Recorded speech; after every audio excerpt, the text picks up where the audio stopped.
අරහතෝ සම්මා සම්බුද්දස්ස නමෝ තස්ස භගවතෝ අරහතෝ සම්මා සම්බුද්දස්ස නමෝ තස්ස භගවතෝ අරහතෝ සම්මා සම්බුද්දස්ස.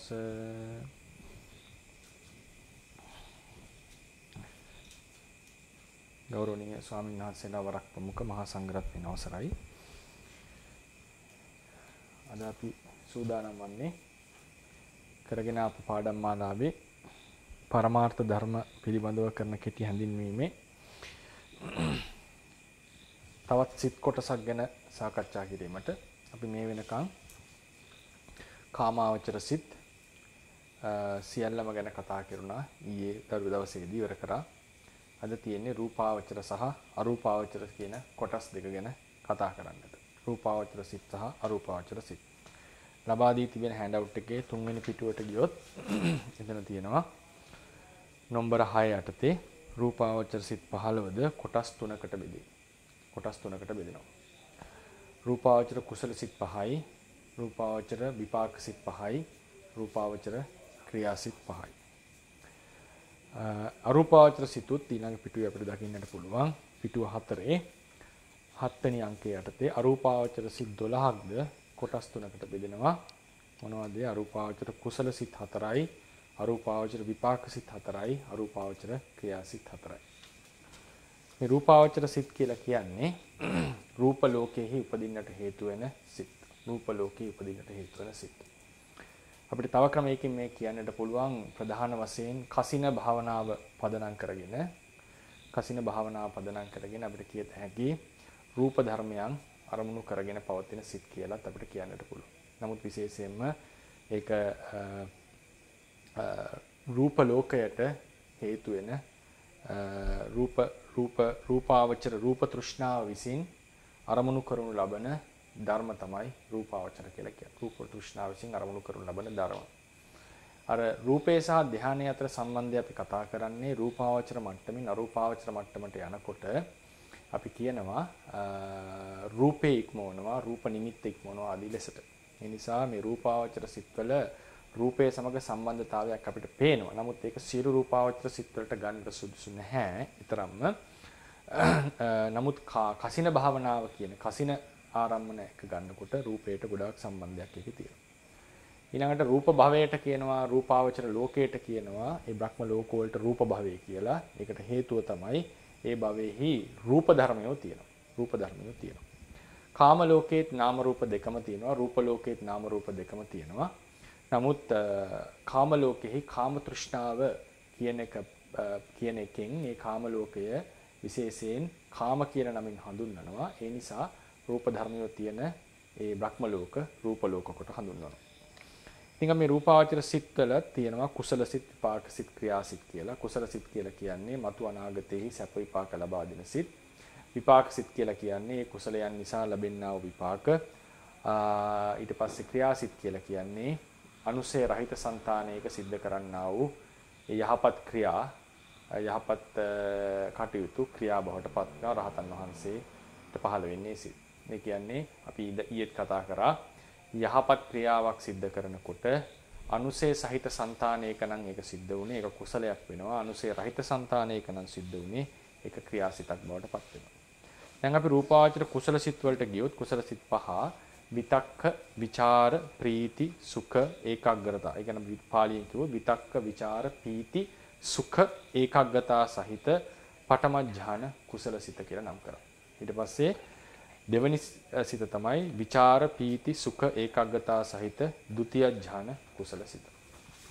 ඊළඟට පීති, සුඛ, ඒකාග්‍රතා සහිත තතිය ඥාන කුසල සිත, සුඛ ඒකාග්‍රතා සහිත චතුත්ථ ඥාන කුසල සිත, උපේක්ඛා ඒකාග්‍රතා සහිත පංචම ඥාන කුසල සිත.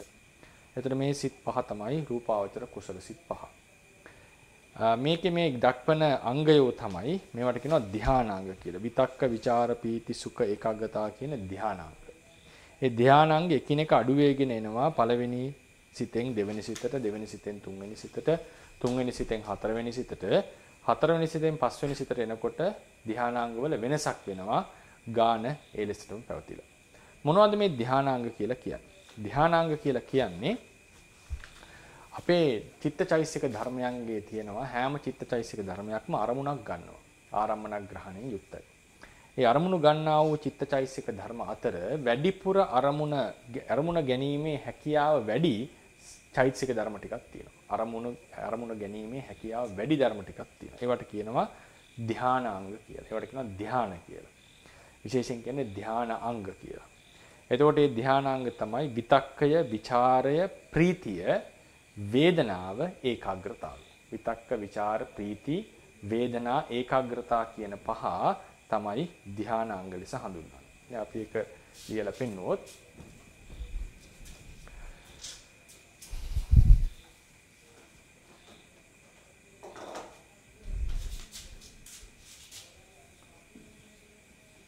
විතක්ක,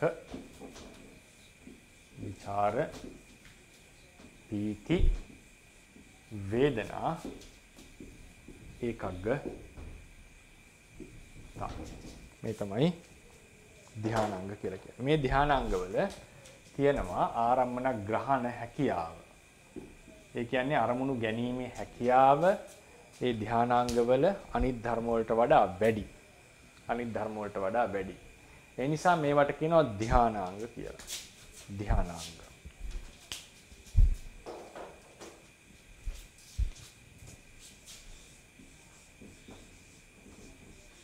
දැන් ධාන අංග කියන එකයි මේ කියන්නේ. එතකොට අපි අහලා තියෙන වචනයක් තමයි ධාන සහ ධානාංග. මේ ධානාංග කියලා කියන්නේ මෙන්න මේ කියන ධර්ම ටිකට. විතක්කේ, ਵਿਚාරයේ, ප්‍රීතිය, වේදනාව, ඒකාග්‍රතාවය. මොකද හේතුව ඒවායේ ආරම්මන ග්‍රහණ හැකියාව වැඩි. ඒ ධර්ම එකතු වෙච්ච තැන් වලට තමයි ඒ සමූහයට තමයි අපි ධාන කියලා කියන්නේ. මේ ධර්ම සමූහයට අපි කියනවා ධාන කියලා. විතක්කේ කියලා කියන්නේ අරමුණට නගින ස්වභාවය. අරමුණට නගින අරමුණ දෙසට යොමු වෙන ස්වභාවයට කියන විතක්කේ කියලා. විචාරය කියලා කියන්නේ අරමුණ පිරිමදින අරමුණ ටිකක් විමසන ස්වභාවයක්. ඒක ටිකක් ප්‍රඥාවට ටිකක් කිට්ටුයි. නමුත් ප්‍රඥාවෙන් කරන ගැඹුරු විමසීම විචාරයෙන් වෙන්නේ නැහැ. නොගැඹුරු අර්ථයෙන් විදියට අරමුණ විමසීම තමයි විචාරයෙන් තියෙන්නේ. නොගැඹුරු ලක්ෂණ තමයි විචාරයෙන් විමසන්නේ. ප්‍රීතිය කියලා කියන්නේ අරමුණෙහි පිනායන ගතිය. වේදනාව කියලා කිව්වම ආරම්මන රස අනුභවණයනේ, රස විඳීම. එතකොට මේ වේදනාව සාමාන්‍යයෙන් තුන් වැදෑරුම් වෙනවා. සෝමනස්ස, දෝමනස්ස, උපේක්ඛා. සෝමනස්ස, දෝමනස්ස, උපේක්ඛා. මේ තුනම ධානාංගයක් බවට පත් වෙනවා. සෝමනස්සය, දෝමනස්සය, උපේක්ඛා. ඒකාග්‍රතාව කියලා කියන්නේ සිතක් අරමුණක් ගන්නකොට ඒ අරමුණෙහි ගත හැකි নানা ආකාර පවතිනවා. ඒ ගත හැකි নানা ආකාර අතුරෙන් එක ආකාරයක චිත්තචෛසික ධර්මියෝ පිහිටවන ගතියට කියනවා ඒකාග්‍රතාවය කියලා. ඉතින් මේ තමයි ධානාංග ටික. ධර්ම වශයෙන් ගත්තම අපිට පහයි හම්බ වෙන්නේ. ඒ වගේම වේදනාව දිග්ගසල ගත්තම අපිට හතක් හම්බ වෙනවා. ධානාංග හතක් කියන්නටත් පුළුවන්. ධානාංග පහක් කියන්නටත් පුළුවන්.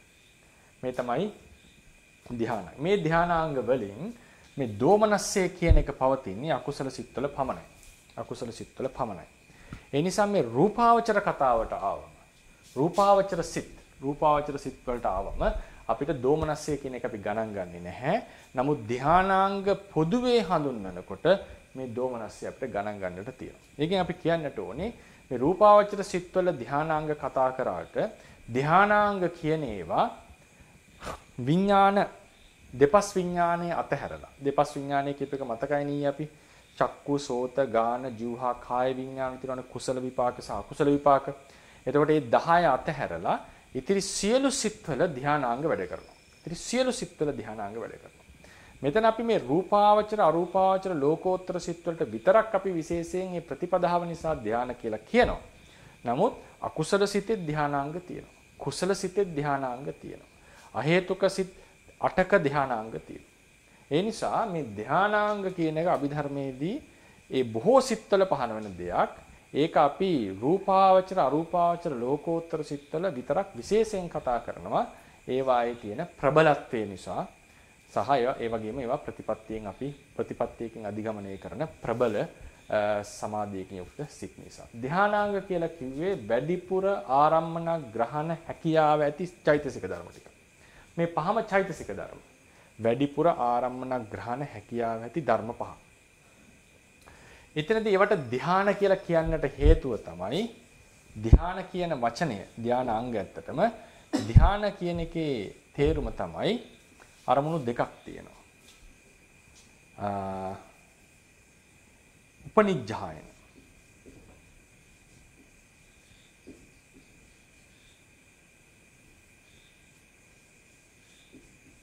අර්ථයෙන් ධ්‍යාන කියනවා ජාපන අර්ථයෙන් ධ්‍යාන කියනවා. උපනිජ්ජායන කියලා කියන්නේ උපනිජ්ජායන ජාපන. උපනිජ්ජායන කියලා කියන්නේ වැඩිපුර අරමුණක් වලට අරමුණක් පිටට ගිහිල්ලා හොඳින් අරමුණ ගන්නවා කියන එකයි උපනිජ්ජායන කියලා කියන්නේ. උපනිජ්ජායන කියලා කියන්නේ හොඳට අරමුණ ගන්නවා. අරමුණ වෙත එළඹිලා හොඳට අරමුණ ගන්න එක කියන උපනිජ්ජායන. ඉතින් මේ ධර්මයන්ට තියෙනවා හොඳින් අරමුණ ගන්න ගතිය. ජාපන කියලා කියන්නේ ප්‍රතිපක්ෂ ධර්මයෝ. විශේෂයෙන්ම මෙතන ගන්න කෙලෙස් ධර්මයෝ දවන, තවන නිසා ජාපන කියලා කියනවා. දැන් ජාපන කියලා කියනවා. දැන් අපි අර දෝමනස්සේ අපි අකුසල සිත්වල තියෙන ධානාංග ගැන අමතක කරලා අපි රූපාවචර අරූපාවචර ලෝකෝත්තර සිත්වල තියෙන ධානාංග වලට විතරක් එමු. අද දවසේ අපි රූපාවචර අරූපාවචර සිත්වල විතරයි කතා කරන්න බලාපොරොත්තු වෙන්නේ. ඒ නිසා මේ දෝමනස්සේ කියන ධානාංගය අපි ඉවත් කරගමු. දෝමනස්සේ කියන ධානාංගය ගැන අපි වද වෙන්නේ නැහැ. මොකද ඒක අකුසල සිත්වලට පමණක් ආවේනික වෙච්ච ධානාංගයක් නිසා. උපනිජ්ජායනය කියලා කියන්නේ හොඳට අරමුණ ගන්නවා කියන එකනේ. අරමුණ වෙත හෝ තමන් අරමුණු කරන ධර්මයේ වෙත හොඳට ගිහිල්ලා ගන්නවා කියන. මේ උපනිජ්ජායනය කියන එකත් කොටස් දෙකකට බෙදෙනවා. ආරම්මන උපනිජ්ජායනය ලක්ඛන උපනිජ්ජායනය. ආරම්මන උපනිජ්ජායන ලක්ඛන උපනිජ්ජායන. ආරම්මන උපනිජ්ජායනේ අපිට හම්බ වෙන්නේ සමත භාවනාව. සමත භාවනාව කරගෙන යනකොට උපචාර සමාධියට අර්පණා සමාධියට ආවම ඒ තියෙන ධානාංග වලට කියනවා ආරම්මන උපනිජ්ජායන කියලා. ධාන කියලා කියන්න පුළුවන්. ඊට පස්සේ ලක්ඛන උපනිජ්ජායනය කියලා කියන්නේ ආරමුණ හොඳට එළඹිලා ගැනීම තමයි ආරම්මන උපනිජ්ජායනය. ඒ කියන්නේ මේක හම් වෙන්නේ සමත ධානවලදී. සමත භාවනාවේ. ලක්ඛන උපනිජ්ජායනය හම් වෙන්නේ අපිට විදර්ශනා භාවනාවේ. අනිත්‍ය, දුක්ඛ, අනාත්ම කියන ලක්ෂණත්‍රය හොඳට ගන්නා වූ ධර්ම.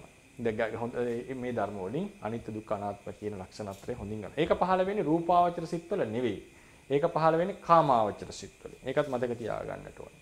විදර්ශනා භාවනාව වඩන්නේ කාමාවචර සිත්වලින්. රූපාවචර අරූපාවචර සිත් වලින් විදර්ශනා වඩන්නේ නැහැ. ඊළඟට මාර්ගඵල සිත්වලත් විශේෂයෙන් මාර්ග සිත් ගැන කියන්නේ ඒකෙත් ලැබෙනවා ලක්ඛන උපනිජ්ජායන. ජාපනය කියලා කියන්නේ කෙලෙස් තවනවා, කෙලෙස් විනාශ කරනවා කියන එකයි. ඒකට ප්‍රතිපක්ෂ ධර්මයෝ මේ විතක්ක ਵਿਚාර ප්‍රීති වේදනා ඒකාග්‍රතාව වලින් ප්‍රතිපක්ෂ ධර්මයෝ දවනවා, තවනවා. අපි ඒක ඉස්සෙල්ලාම කතා කරලා ඉමු. දැන් ඔන්න ප්‍රතිපත්ති පුරනකොට භාවනා කරනකොට අපි මේ සමත භාවනාවක් වඩනකොට හිතේ කෙලෙස් යටපත් කරමින් හිත ඒකාග්‍ර කරගන්නවා. එතන මේ උපනිජ්ජායනය කියලා කියන හොඳින් අරමුණ ගන්නවා කියන එකනේ. නේද? අපි ඒක ගැන අපි දැන් ජාපනය කියන එකෙන් ධානාංගවලට ඇවිල්ලා ඊළඟට ඒ ලක්ෂණ ටිකක් අපි කතා කරමු. ජාපනය වෙනකොට දැන් උදාහරණයකට පළවෙනි ධානයේ ගත්තා. විතක්ක විචාර ප්‍රීති සුඛ ඒකාග්‍රතා සහිත ප්‍රථම ධානය කියලා කියවනේ. ධානාංග පහ. විතක්ක විචාර ප්‍රීති සුඛ ඒකාග්‍රතා සහිත ප්‍රථම ධානය. මුලින්ම කියන්නට ඕනේ මේකේ ධානය කියන්නේ මේ පහේ එකතුවට.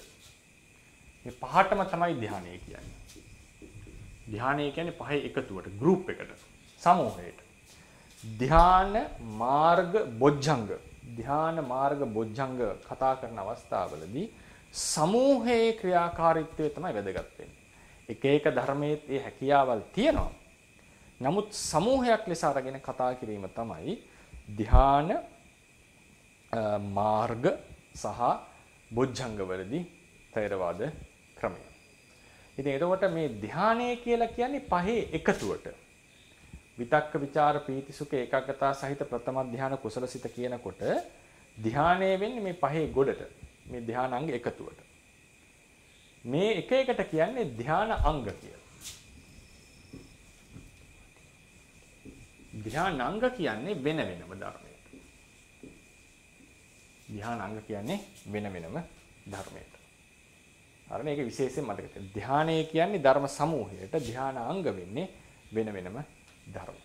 එතකොට යම් ධානයක යම් අපි ඉස්සෙල්ලාම කතා කරලිමු මේ ජාපනය කියන අර්ථය. ඒකට එන්න කලින් ජාපනය විතර්කය දැන් වඩාගෙන යනකොට අපි ඔන්න ආනාපාන සතිය අරමුණු කරමින් භාවනා කරමින් ඉන්නකොට නීවරණ ධර්මියෝ යටපත් කරමින් ඉදිරියට භාවනා කරගෙන යනවා.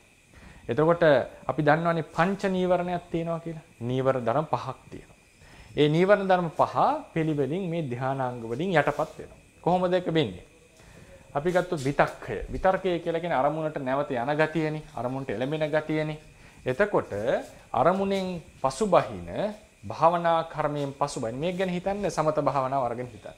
අරමුණෙන් පසුබහින තීන මිද්ධය. තීන මිද්ධය කියන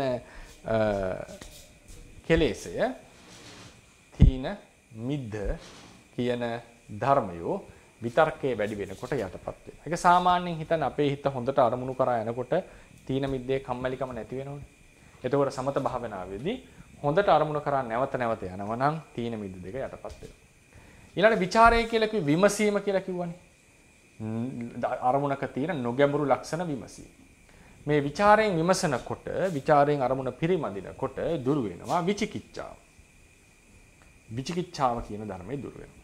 මෙතන මේ විචිකිච්ඡාව කියලා කියන්නේ අපි ඉස්සෙල්ලා කතා කරා බුද්ධ ආදී අටතන ගැන විචිකිච්ඡාව කියලා එක. ඒ බුද්ධ ආදී අටතන පිළිබඳ විචිකිච්ඡාවට මේ ਵਿਚාරය තරම් අවශ්‍ය වෙන්නේ නැහැ.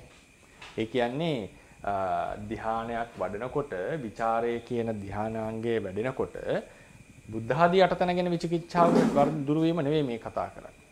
ඒ වෙලාවේදී ඒ භාවනා කර්මය සමත භාවනා ප්‍රතිපදාව පිළිබඳව සමත භාවනාවේ අරමුණ පිළිබඳව යම් සැකයක් තියෙනවා නම් සංඛාවක් තියෙනවා නම් ඒ භාවනා ක්‍රමය හරිද මේ භාවනාවෙන් සාර්ථක ප්‍රතිඵලයක් තියෙයිද එහෙම නැත්නම් අරමුණ නිවැරදිද ආදී ලෙස යම් සැකයක් තියෙනවා නම් ඒවා තමයි මේ ਵਿਚාරෙන් යටපත් වෙන්නේ. ඒ නිසා සමත භාවනාව වඩනකොට වැඩිමෙන් අර කියපු අපි කතා කරපු අර ගැඹුරු විචිකිච්ඡා, ඒ කියන්නේ ගැඹුරු ධර්ම කෙරෙහි තියෙනා විචිකිච්ඡාවට වඩා මෙතන යටපත් වෙන්නේ අර කියපු මොනවද අරමුණ කෙරෙහි ප්‍රතිපදාව කෙරෙහි තියෙනවා විචිකිච්ඡා. හැබැයි මතක තියාගන්නට ඕනේ කර්මය, කර්මඵලය ආදී පිළිබඳව නිසියාකාර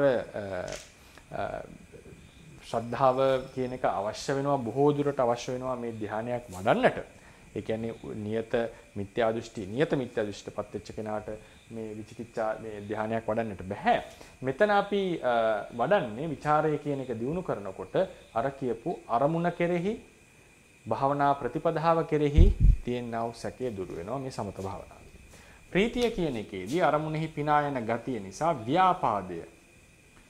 ව්‍යාපාදය කියන නීවරණය යටපත්. ව්‍යාපාදය කියන්නේ තරහනේ. එතකොට හිත පිනා යනවා. ඒ නිසා අරමුණේ පිනා යනකොට ව්‍යාපාදය යටපත් වෙනවා. සුඛය නිසා යටපත් වෙන්නේ උද්ධච්ච කුක්කුච්ච කියන නීවරණ දෙක. උද්ධච්ච කුක්කුච්ච කියන නීවරණ දෙක යටපත් වෙනවා සුඛය කියන ධානාංගය එනකොට. මොකද සුඛයෙන් කරන්නේ අරමුණෙහි ඉෂ්ඨ ආරම්මන රසයේ විඳලා චිත්තචෛසික ධර්මිය පිනා යනවා. බ්‍රූහණේ වෙනවා. ඒක පින වෙනවා. එතකොට අර කැළඹුණු ගතිය, පසුතැවෙන ගතිය කියන සිත නොසන්සුන් කරන ධර්මිය යටපත් වෙනවා. මෙන්න මේ විදිහට තීන මිද්දේ යටපත් වෙලා, සැකේ යටපත් වෙලා, අර්ථය නැත්තම් භාවනා කරන්නට එපා වෙන ගතිය යටපත් වෙලා, මෙතන ව්‍යාපාදේ කියලා විශේෂයෙන්ම කියන්නේ භාවනාවට තියෙන නොකැමැත්ත කියන එක. මෙතන ව්‍යාපාදයේ වෙන්නේ විශේෂයෙන් අර අනිත් මිනිස්සු කෙරෙහි තියෙන द्वේෂය නෙවෙයි. මිනිස්සු කෙරෙහි තියෙන द्वේෂය යටපත් කරන්නට අපි ඒවා මේ මෛත්‍රිය එහෙම නැත්නම් වෙන උපක්‍රම වලින් එක යටපත් කරගන්නට ඕනේ. මෙතන ප්‍රීතියෙන් විශේෂයෙන්ම යටපත් වෙන්නේ භාවනාවට ඇති අර්ථය. භාවනාවට ඇති අර්ථය. අර්ථය කියලා කියන්නේ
රළු ලෙස වැටහෙනවා. ඊළඟට ප්‍රීතිය යටපත් කරන්නට කියලා භාවනාව සිද්ධ කරලා එකම භාවනාව කරන්නට තියෙන්නේ සුඛය සහ ඒකග්ගතාව යුක්ත වෙච්ච චතුර්ථ ධානයට පැමිණෙනවා. ඊළඟට ඔහුට වැටහෙනවා මේ සුඛය කියන එක ටිකක් සමාධියට බාධා. ඒ කියන්නේ මුලදී මේ ටිකෙන් තමයි සමාධිය ඇති කරගත්තේ. නමුත් ඒ ඇති කරගත්ත ධර්මවලම ඊට පස්සේ යම් ධර්මියෝ රළු වෙනවා. ඒව නැති වුණොත් වඩා හොඳයි කියලා උපකාර වෙනවා. ඒක හරියම අමුතු දර්ශනයක්. යම් මේ ධර්ම ටික නිසා තමයි සමාධිය වර්ධනය කරගත්තේ කෙලෙස් යටපත් කරලා. ඊට පස්සේ ඒ උපකාර වෙච්ච ධර්ම අතර සමහර ධර්මියෝ ටිකක් රළු ලෙස වැටහෙනවා. ඊට ඒවා යටපත් කරමින් භාවනා කරමින් මේ ධාන වලටපත් වෙනවා. ඊළඟට සුඛය කියන එක බාධාවක් ලෙස පෙනිලා උපේක්ඛා ඒකග්ගතා කියන ධානාංග වලින් යුක්ත පංචම ධානයට පැමිණෙනවා. පංචම ධානයට පැමිණෙනවා. ප්‍රථම ධානය කියලා කියන්නේ මොකද්ද? ප්‍රථම ධානය කියලා කියන්නේ මේ විතක්ක ਵਿਚාර ප්‍රීති සුඛ ඒකාග්‍රතා කියන ධානාංග පහේ එකතුවට තමයි ප්‍රථම ධානය කියන්නේ. මේ පහේ එකතුවටයි ප්‍රථම ධානය කියන්නේ. විචාර ප්‍රීති සුඛ ඒකාග්‍රතා සහිත ධානාංග හතරේ එකතුවට කියනවා ဒုတိ ය ධානය. ප්‍රීති සුඛ ඒකාග්‍රතා කියන ධානාංග තුනේ එකතුවට කියනවා තෘතිය ධානය. සුඛ ඒකාග්‍රතා කියන ධානාංග දෙකේ එකතුවට කියනවා චතුර්ථ ධානය. උපේක්ඛා ඒකාග්‍රතා කියන ධානාංග දෙකේ එකතුවට කියනවා පංචම ධානය කියලා. එතකොට ධානාංග පහක් තියෙන ප්‍රථම ධානයේ, ධානාංග හතරක් තියෙන ဒုတိ ය ධානයේ, ධානාංග තුනක් තියෙන්නේ හතරක් තියෙන ဒုတိ ය ධානයේ, ධානාංග තුනක් තියෙන තෘතිය ධානයේ, ධානාංග දෙකක් තියෙනවා චතුර්ථ පංචම ධානවලදී. හැබැයි සුඛ ඒකාග්‍රතා සහිත ධානාංග සුඛ ඒකාග්‍රතා කියන ධානාංග තියෙන චතුර්ථ ධානයේ, උපේක්ඛා ඒකාග්‍රතා කියන ධානාංග තියෙන පංචම ධානය. ඒ නිසා මේ විදිහට තේරුම් ගන්න ධානය කියලා කියන්නේ ධානාංගවල එකතුවටයි. මේ න්‍යාය ඊටාම වැදගත්. යම් කිසි අර්පණාසිතක, අර්පණා කියලා කියන්නේ අර ප්‍රබල සමාධිමත් සිතක. රූපාවචර වේවා, අරූපාවචර වේවා, හිතා කතා කරන ලෝකෝත්තර වේවා. මේ කවර හෝ සිතක අපි හිතමුකෝ ප්‍රීති සුඛ ඒකාග්‍රතා කියන ධානාංග තුන විතරක් තිබුණා නම් ඒකට කියනවා තෘතිය ධාන සිතක් කියලා. තෘතිය ධාන සිතක් කියලා. හරිනේ? දැන් අපි මේ කතා කරගෙන ආවේ සමත භාවනාව පදනම් කරගෙන. සමත භාවනාව පදනම් කරගෙන මේ ධාන බෙහෙදේ මම කතා කරන්නේ සමත භාවනාවෙන් ලබන ධාන වලට විතරක් නෙවෙයි. ඒක අපි නැවත කියන්නට ඕනේ. රූපාවචර, අරූපාවචර, ලෝකෝත්තර කියන මේ කවර මේ රූපාවචර පැමිණෙන්නේ සමත භාවනාව තුලින්. ලෝකෝත්තරයට පැමිණෙන්නේ විපස්සනා විදර්ශනා භාවනාව තුලින්. මේ කවර භාවනාවකින් ඇවිල්ලා වුණත් සමත භාවනාව. කවර භාවනාවකින් ඇවිල්ලා වුණත් මේ මට්ටමටපත් වුණාම ඒ සිත්වල මේ ධානාංගය පවතිනවා. එතකොට බැරි වෙලා හරි මේ කියන සිතක දැන් මේ කාමාවචර මට්ටමින් එහානේ. ඒ කාමාවචර මට්ටමින් එහා සිතක යම් සිත මේ කාමාවචර මට්ටමට ගන්න එපා. මේ යම් සිතක ධානාංග තුනක් තියෙනවා නම් ඒ සිත තෘතිය ධාන සිතක්. යම් කිසි මේ රූපාවචර අරූපාවචර ලෝකෝත්තර සිතක සුඛ ඒකාග්‍රතා කියන ධානාංග දෙක තියෙනවා නම් ඒක චතුර්ථ ධාන සිතක්. ඒකෙන් කියවෙන්නේ නැහැ මේක සමත ධානයක්ද ලෝකෝත්තර ධානයක්ද කියලා කියන්න අවශ්‍ය නැහැ. මේ මට්ටමේ සිත්වල ධානාංග සුඛ ඒකාග්‍රතා කියන ධානාංග දෙක නම් තියෙන්නේ. ඒකට කියනවා චතුර්ථ ධාන සිතක් කියලා. උපේක්ඛා ඒකාග්‍රතා කියන ධානාංග දෙක තියෙනවා. ඒකට කියනවා පංචම ධාන සිතක් කියලා. ඉතින් අපි ඉදිරියේදී කතා කරනවා හෙට ලෝකෝත්තර සිත්වල තියෙනවා චතුර්ථ ධානය. ලෝකෝත්තර සිත්වල තියෙනවා පංචම ධානය. ඒ ධානය සමත භාවනාවෙන් ලැබපු ධානයක් නෙවෙයි. ඒක විදර්ශනාව තුළින් ලෝකෝත්තර සිත උපදිනකොට ලැබෙනා වූ ධානය. විදර්ශනාව තුළින් ලෝකෝත්තර හිතේ පහළ වෙන ධානය. ඒ නිසා මට කියන්න ඕනේ මේ ධාන පහ රූපාවචර ධර්ම වලට විතරක් සීමා වෙච්ච දෙයක් නෙවෙයි. මේ රූපාවචර පාඩමේ තමයි මේක කතා කරේ. සමත භාවනාවෙන් තමයි මේවා යටපත් වෙනවා කියලා කතා කරන්නේ. මතක තියාගන්න මේ ධානය රූපාවචර අරූපාවචර ලෝකෝත්තර කියන හැම සිතකම තියෙනවා. ධානයකින් තොර රූපාවචර අරූපාවචර ලෝකෝත්තර සිතක් නැහැ. ධානයකින් තොරව කිසිදු ලෝකෝත්තර සිතක් නැහැ. ධානයකින් තොරව රූපාවචර සිතක් නැහැ, අරූපාවචර සිතක් නැහැ. ඒ නිසා ඒක විශේෂයෙන් මතක තියාගන්න. ධානයකින් යම් සිතක් හඳුන්වනවා නම් ධාන අංග අනුවයි ඒ හැඳින්විය යුත්තේ. ධාන අංග අනුව හැඳින්විය යුත්තේ. දැන් රූපාවචර ගත්තම ඒකේ තියෙනවා ප්‍රථම ධානයේ කුසල තියෙනවා, ဒုတိ ය ධානයේ කුසල, තෘතිය ධානයේ කුසල, චතුර්ථ ධානයේ කුසල, පංචම ධානයේ කුසල. ඒ වගේම මෙහි විපාක වශයෙන් කුසල ප්‍රථම ධානයේ විපාකයක් තියෙනවා, ဒုတိ ය ධාන විපාකයක්, තෘතිය ධාන විපාකයක්, චතුර්ථ ධාන විපාකයක්, පංචම ධාන විපාකයක්. ඒ වගේම රහතන් වහන්සේ භාවනාව කරනකොට ප්‍රථම ධාන ක්‍රියාසිත, ဒုတိ ය ධාන ක්‍රියාසිත, තෘතිය ධාන ක්‍රියාසිත, චතුර්ථ ධාන ක්‍රියාසිත, පංචම ධාන ක්‍රියාසිත කියලා තියෙනවා. අපි හෑන්ඩ් අවුට් එකට ගියොත් පිටුව 3ේදී අපි දකිනවා රූපාවචර සිත් 15 කොටස් 3කට බෙදුණානේ. විතක්ක ਵਿਚාර ප්‍රීති සුඛ ඒකාග්‍රතාව සහිත ප්‍රථම ධාන කුසල සිත ආදී ලෙසට. ඊළඟ පිටුවේ අපිට දකින්න පුළුවන් රූපාවචර විපාක සිත් 5 හම්බ වෙනවා. විතක්ක ਵਿਚාර ප්‍රීති සුඛ ඒකාග්‍රතාව සහිත ප්‍රථම ධාන විපාක සිත. විචාර ප්‍රීති සුඛ ඒකාග්‍රතාව සහිත ဒုတိ ය ධාන විපාක සිත ආදී ලෙසට. රූපාවචර ක්‍රියාසිත පහත් ඒ විදිහමයි විතක්ක ਵਿਚාර ප්‍රීති සුඛ ඒකාග්‍රතාව සහිත පංචම ධාන ප්‍රථම ධාන ක්‍රියාසිත, ဒုတိ ය ධාන ක්‍රියාසිත ආදී ලෙසට තියෙනවා. ඒ නිසා එකම විදිහටමයි තියෙන, වෙනස තියෙන්නේ කුසල විපාක ක්‍රියා කියන ભેදේ. ඊළඟට අපිට හම්බ වෙනවා අරූපාවචර කියලා සිත් කොටස. අරූපාවචර සිත් 12ක් බෙදෙනවානේ. 4 කුසල 4යි විපාක 4යි ක්‍රියාසිත 4යි කියලා. අර මේවා වල අපි ඉදිරියේදී කතා කරනවා දීර්ඝ වශයෙන්. මේ කතා කරන්නේ කෙටි හැඳින්වීමක් සහ මේ සිත් ටික පාඩම් කරවන්න. ආකාසානංචායතන කුසල සිත.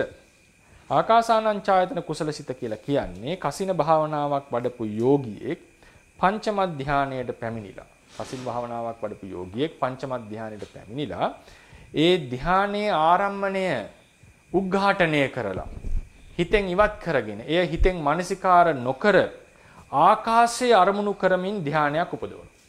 ඒක කසින භාවනාවේ පංචම ධානයට ආපු කෙනා තමයි ඒක සිද්ධ කරන්නේ. එතකොට ඊට පස්සේ ලබන ධානයට කියනවා ආකාසානංචායතන කුසල සිත කියලා. එතකොට මේ ආකාසානංචායතන කුසල සිතේ තියෙන්නේ උපේක්ඛා ඒකාග්‍රතාව කියන ධානාංග දෙක. මොකද පංචම ධානයට ආපු කෙනා තමයි යන්නේ ඉස්සරහට. දැන් මෙතනට එනකම් කරේ ධානාංග ඉක්මවගෙන ආවි. ධානාංග ඉක්මවගෙන ආවා. දැන් අපි හිතන්න ඕනේ මේ වැඩුවේ කසින භාවනාවක් කියලා හිතන්නකෝ. කසින භාවනාවක් වැඩුවේ මේ හැම ධානයකම අරමුණ තමයි පටිභාග නිමිත්ත. පටිභාග නිමිත්ත කියලා කියන්නේ කසින නිමිත්ත. කසින නිමිත්ත අනුසාරයෙන් ඉපදිච්ච ප්‍රඥප්තිය. ඉතින් සමහර කෙනෙක් මේ රූපාවචර භාවයේ ඉක්මවලා අරූප රූප නැති භවයකට පත්වන්නට ධානයක් උපදවා ගන්නට මොකද කරන්නේ? ඉදිරියට යා යුතුයි. රූපාවචර මට්ටමේදී සමාධිය ප්‍රබල කරන්න නම් රළු ධානාංගය ඉක්මවන්නට ඕනේ. ඉස්සල්ලාම ප්‍රථම ධානයට එන්න ඕන නම් නීවරණ ඉක්මවන්නට ඕනේ. ප්‍රථම ධානයෙන් ဒုတိ ය ධානයට එන්න ඕන නම් විතක්කේ ඉක්මවන්නට ඕනේ. ဒုတိ ය ධානයෙන් තෘතිය ධානයට එන්න ඕන නම් විචාරය ඉක්මවන්නට ඕනේ. තෘතිය ධානයෙන් චතුර්ථ ධානයට එන්න ඕන නම් ප්‍රීතිය ඉක්මවන්නට ඕනේ. චතුර්ථ ධානයෙන් පංචම ධානයට යන්න ඕන නම් සුඛේ ඉක්මවලා වේදනාව උපේක්ඛා වෙන්නට ඕනේ. සුඛේ නැති කරනවා කියලා වේදනාව නැති වෙන්නේ නැහැ. මොකද වේදනාව කියන එක සෑම සිතකම පහළ වෙන ධර්මයක්. සුඛේ වෙනුවට උපේක්ෂාව උපදවන්නට ඕනේ. පංචම ධානයට ඇවිල්ලා දැන් අරූපාවචර මට්ටමට යනකොට ධානාංග ඉක්මවන්නට බෑ දැන්. මේ තමයි ලැබිය හැකි අන්තිම ධානාංග ප්‍රමාණය. මේ දෙක ඉවත් කරන්න වේදනාව ඉවත් කරන්නට බෑ. මොකද වේදනාව සර්වචිත්ත සාධාරණයි. ඒකාග්‍රතාවයත් එහෙමයි. ඉතින් ඒකාග්‍රතාවය නැත්තම් සමාධියක් නැහැනේ. මෙතන පටන් ඔහු කරන්නේ අරූපාවචර යනකොට අර තිබ්බ කසින මේ හැම එකේම අරමුණ කසින පටිභාග නිමිත්ත. පටිභාග නිමිත්තම තමයි අරමුණ. අරූපාවචර සිතට යනකොට රූපාවචර මට්ටමින් අරූපාවචර මට්ටමට යනකොට ධානාංග නෙවෙයි ඉක්මවන්නේ අරමුණයි ඉක්මවන්නේ. ආරම්මණය තමයි සමත්‍රික්‍රමණය කරන්නේ. ඒ කියන්නේ රූපාවචර මට්ටමින් අරූපාවචර මට්ටමට යනකොට ධානාංග දැන් රූපාවචර මට්ටම ඇතුළතදී ධානාංග තමයි ඉක්මෙව්වේ. එකම අරමුණ. මේ හැම එකකම තිබුණේ එකම අරමුණ. අපි හිතමුකෝ ලෝහිත කසිනයක රතු කසිනය වැඩුවා කියලා. එකම අරමුණ තමයි තිබුණේ. හැම එකේම හැම ධානයකම. ඊට පස්සේ මේ කසින එකෙන් අරූපයකට යනකොට අරූපාවචරයකට යනකොට අපිට ඔක්කොම ලියන්න බැරි වෙයි. එකක් විතරක් අපි ලියාගමු. අරූපාවචර ධානයට යනකොට ධානාංග වෙනස් වෙන්නේ නැහැ. උපේක්ඛා ඒකග්ගතාව තමයි. හැබැයි අරමුණ වෙනස් වෙනවා. අරමුණ තිබුණේ අපි හිතමුකෝ මෙතන ලෝහිත කසිනේ කියලා, රතු කසිනේ කියලා අපි හිතමුකෝ. ලෝහිත කසිනේ. ඒ තමයි ලෝහිත කසිනේ. හැබැයි අරූපාවචරයට යනකොට මේ ලෝහිත කසිනය අනන්ත ආකාශයේ ලෙස ගන්න. ඒක ඇත්තටම කියනවා නම් කියන්නට ඕනේ කටිනුග්ගාසිත ආකාශය. කටිනේ අපි කියමු ආකාශය කියලා ගමුකෝ. මේ ආකාශ වර්ග 4ක් තියෙනවා. අපි කියමු අනන්ත ආකාශය කියලා ලියමුකෝ. ඒකට අනන්ත කියන්න හේතුවක් තියෙනවා. මේක ආකාශ අරමුණක් කියන්නේ. ආකාශ වර්ග කිය ආකාශ කසිනේ කියලා එකක් තියෙනවා. ආකාශ වර්ග 4යි. එයින් එකක් තමයි මේ අනන්ත ආකාශය කියලා ගන්න. ඒකට කියන්නේ කසිනුග්ඝාටිත ආකාශය. කසිනේ ඉක්මෝල කසිනේ මනසිකාර කරන්නේ නැතුව ඒ වෙනුවට තියෙන ස්පේස් එක ආකාශය අරමුණු කරනවා. එතකොට මේ තමයි රූපාවචර ඉඳලා අරූපාවචර වලට එනකොට තියෙන වෙනස. හරිනේ අරූපාවචරට එනකොට තියෙන වෙනස. දැන් මෙතනදී වෙලා තියෙන්නේ මෙතනට එනකන් කරේ ධානාංගන ඉක්මෙව්වේ. මෙතනට එනකන් උනේ ධානාංග ඉක්මුවා. මෙතන ධානාංගයේ වෙනස් වුණා. ධානාංග වලට බලපෑම කරේ. රූපාවචර මට්ටමින් අරූපාවචර මට්ටමට යනකොට ධානාංග වෙනස් වෙන්නේ නැහැ. වෙනස් වෙන්නේ ආරම්මණයයි. එතකොට අරූපාවචර ඊළඟ සිත් වලට යනකොට ආකාශය අරමුණු අනන්ත ආකාශය අරමුණු කරලා ආකාසානංචායතන සිත ඉපදෙව්වා. අපි හෑන්ඩ් අවුට් එකට ගියොත් නම්බර 4 ආකාසානංචායතන ධානය ඉක්මවලා විඥානංචායතන කියන ධානයට එනවා. විඥානංචායතන ධානය ඉක්මවලා ආකින්චඤ්ඤායතන කියන ධානයට එනවා. ආකින්චඤ්ඤායතන ධානය ඉක්මවලා නේව සංඥා නා සංඥායතන කියන ධානයට එනවා. ආකාසානංචායතන ධානයේ අරමුණ තමයි මේ කසිනේ උගුල්ලපු ආකාශය. ඒකට කියනවා ආකාසානංචායතන ධානය කියලා. විඥානංචායතන ධානයේ අරමුණ තමයි මේ ආකාසානංචායතන ධාන සිත.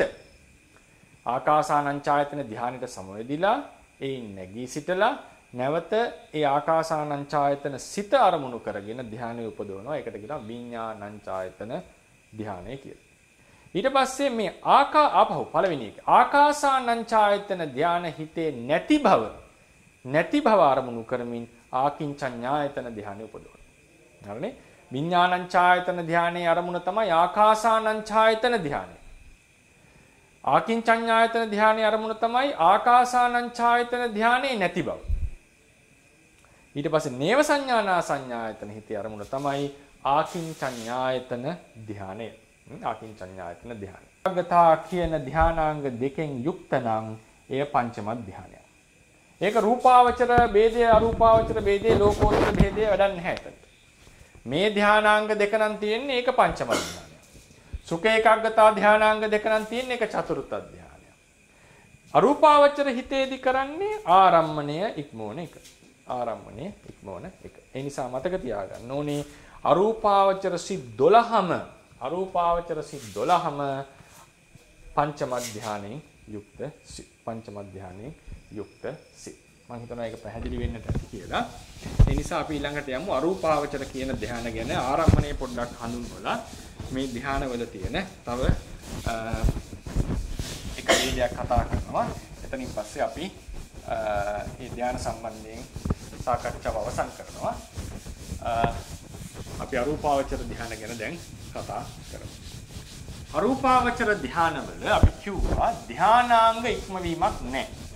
තියෙන්නේ ආරම්මණය ඉක්මවීම. ආරම්මණය ඉක්මවීම. අපි ඒක ලියාගත්තොත් පංචම ධානයේදී තිබුණේ කසිනේ අරමුණු කරගෙනනේ. ආකාසානංචායතන හිතට එනකොට ආකාසානංචායතන සිතට එනකොට මේ වචන ටිකක් අමාරුවේ පාඩම් කරගන්න ටිකක් හුරු වෙන්න. ආකාසානංචායතන. එහි අරමුණ තමයි මේ තමයි අරූප ධානය. ධානය කියන්නේ මතකනේ ධානය කියලා කියන්නේ ධානාංගවල එකතුවට. සමහර වෙලාවට මේ ධාන හිතටත් අපි සාමාන්‍යයෙන් ବ୍ୟବහාර කරනවා ධානය කියලා. ඒ චිත්තචෛතසික ධර්ම සමූහයටම සාමාන්‍ය ව්‍යවහාරයේදී හරියට කිව්වොත් ඒ ධානාංග වලටයි ධානය කියන්නේ. ඊට පස්සේ එහි අරමුණ ගත්තොත් තමයි කසින උග්ඝාටිත ආකාරය. ඒක අපි කියනවා අනන්ත ආකාශය කියලා. නැත්නම් අපි හරියටම ලිව්වොත් එහෙම කසින උග්ඝාටිත ආකාශය. කසිනේ උගුල්ලපු ආකාශය. උගුල්නවා කියලා කියන්නේ ඒක මානසිකාර කරන්නේ නැහැ. ඒක මානසිකාර කරන්නේ නැතුව හිටියම එනවා. ඊට පස්සේ ඒ කසිනේ තිබිච්ච අවකාශය ගැන අපි හිතනවා. ඊට පස්සේ විඥානං ඡායතන විඥානං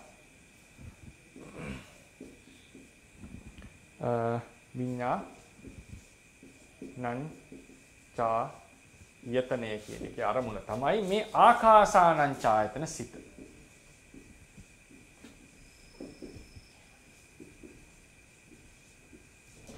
ආකාසානං ඡායතන චිත්තචෛතසික ධර්ම සමූහය තමයි විඥානං ඡායතනේ අරමුණ.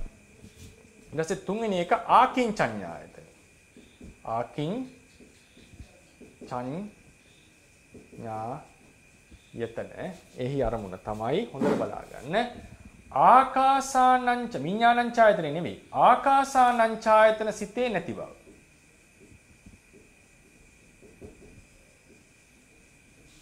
ආකාසානං ඡායතනේ නැති බව. මම සිත කියලා ලිව්වේ නැත්තේ ඇත්තටම මේ විඥානං ඡායතනේ අරමුණ ආකාසානං ඡායතන චිත්තචෛතසික ධර්ම සමූහයමයි.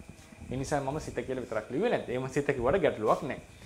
ආකාසානං ඡායතන සිතේ නැති බව. විඥානං ඡායතනේ අරමුණ මේ ධානය. ආකින්චඤ්ඤායතනේ අරමුණ මේ ධානයේ නැති බව. හරිනේ? ඊට පස්සේ නේව සංඥානා සංඥායතනේ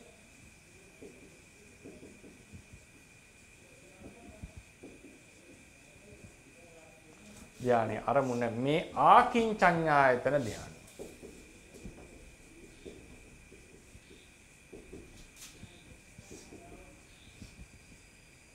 ආකින්චඤ්ඤායතන මේ සිත. මේක ලක්ෂණ දර්ශනයක් මේකේ තියෙනවා. කොහොමද රූපාවචරයෙන් අරූපාවචරයට එනකොට සියුම් වෙලා මෙතනට ඇවිල්ලා අපිට ඒ දර්ශනය අනුව පෙන්වන්නට පුළුවන්. ඒක අපි අර චිත්ත වීති ආදී කතා කරනකොට සාමාන්‍යයෙන් කතා කරන්නේ. මීට එහාට ධානයක් නැහැ. මොකද මේ සියුම් කිරීමමයි කරලා තියෙන්නේ. සියුම් කිරීම කරන්නේ රූපේහි නැති බවට ඊට පස්සේ රූපේහි නැති බව අරමුණු කරපු සිත ඊට පස්සේ නාමයේහි නැති බව අරමුණු කරපු සිත කියලා වගේ දර්ශනයකට තමයි මේක පිළිවෙලට එන්නේ. ඒ කියන්නේ පංචම ධානයේ ඉඳලා මේක ඇයි මේ සියුම් මුනේ කියන එක අපිට තාර්කිකව පෙන්වන්නට පුළුවන්. මේ සියුම් භව ඇති වෙච්ච හැටි දර්ශනයට අනුව තේරවාදයට අනුව. ඉතින් මේ තමයි අරමුණ. ඒ නිසා මතක තියාගන්න අරූප ධානවල කරේ ආරම්මණීය වෙනස් කිරීමනේ ඉක්මවීම කියලා අපි ඒකට කියන්නේ. ආරම්මණීය ඉක්ම. තවත් ආරම්මණීය සියුම් කරලා ඉන්නේ තියෙන්නේ. ආරමුණ සියුම් කරලා. කොහොමද ඒ අරමුණ සියුම් මුනේ කියන එක අපි වෙන මේක විස්තර කරන්නට ඕන නාම රූප වශයෙන් බෙදලා. නාම රූප වශයෙන් බෙදනවා කියලා කියන්නේ ඒ අරමුණෙහි හැටියෙන් අනුව විස්තර කරන්නට ඕන. මේ හැම එකක්ම පංචම ධ්‍යාන.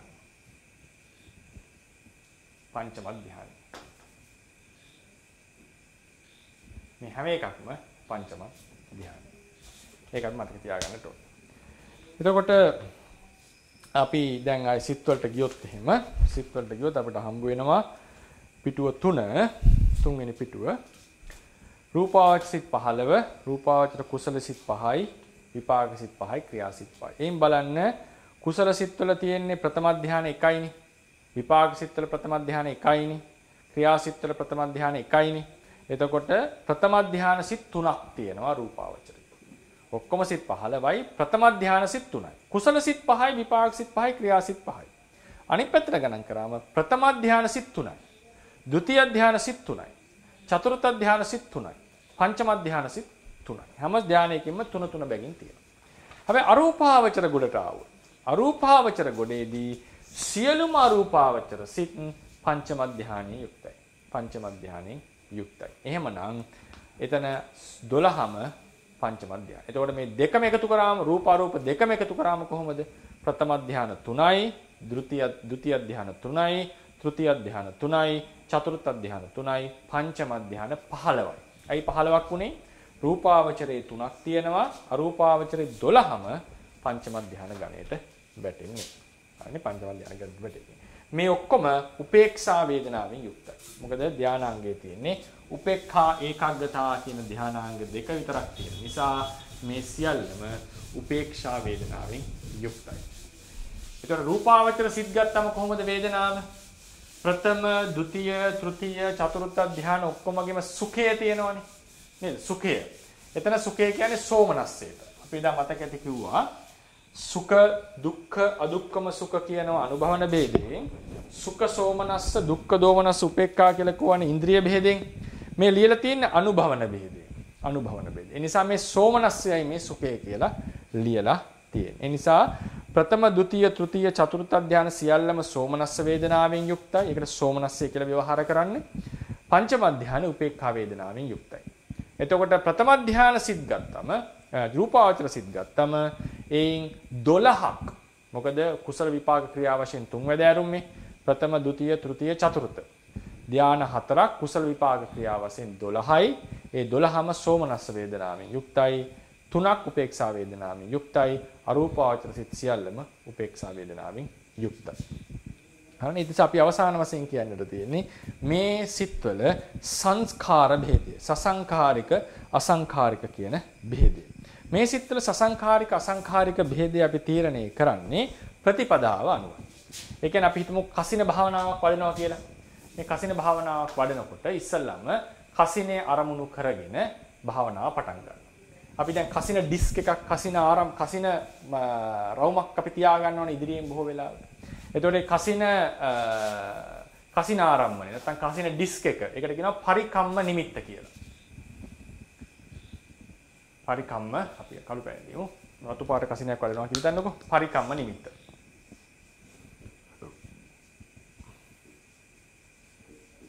මේක අරමුණු කරගෙන භාවනාව සිද්ධ කරනවා.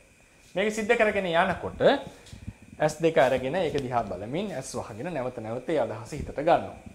ඒ කරන් යනකොට එක වෙලාවක ඒ නිමිත්ත S පියවගෙන ඉන්නකොටත් අපිට අරමුණු කරන්න පුළුවන් වෙනවා. S පියවගෙන ඉන්නකොට අරමුණු කරන්න පුළුවන් වෙනකොට ඒ නිමිත්තට කියනවා උග්ඝහ නිමිත්ත කියලා. උග්ඝහ නිමිත්ත. උග්ඝහ නිමිත්ත. ඒ උග්ඝහ නිමිත්ත පහළ වෙනකොට ඒ වෙලාවේ සමාධියට කියනවා පරිකම්ම සමාධිය.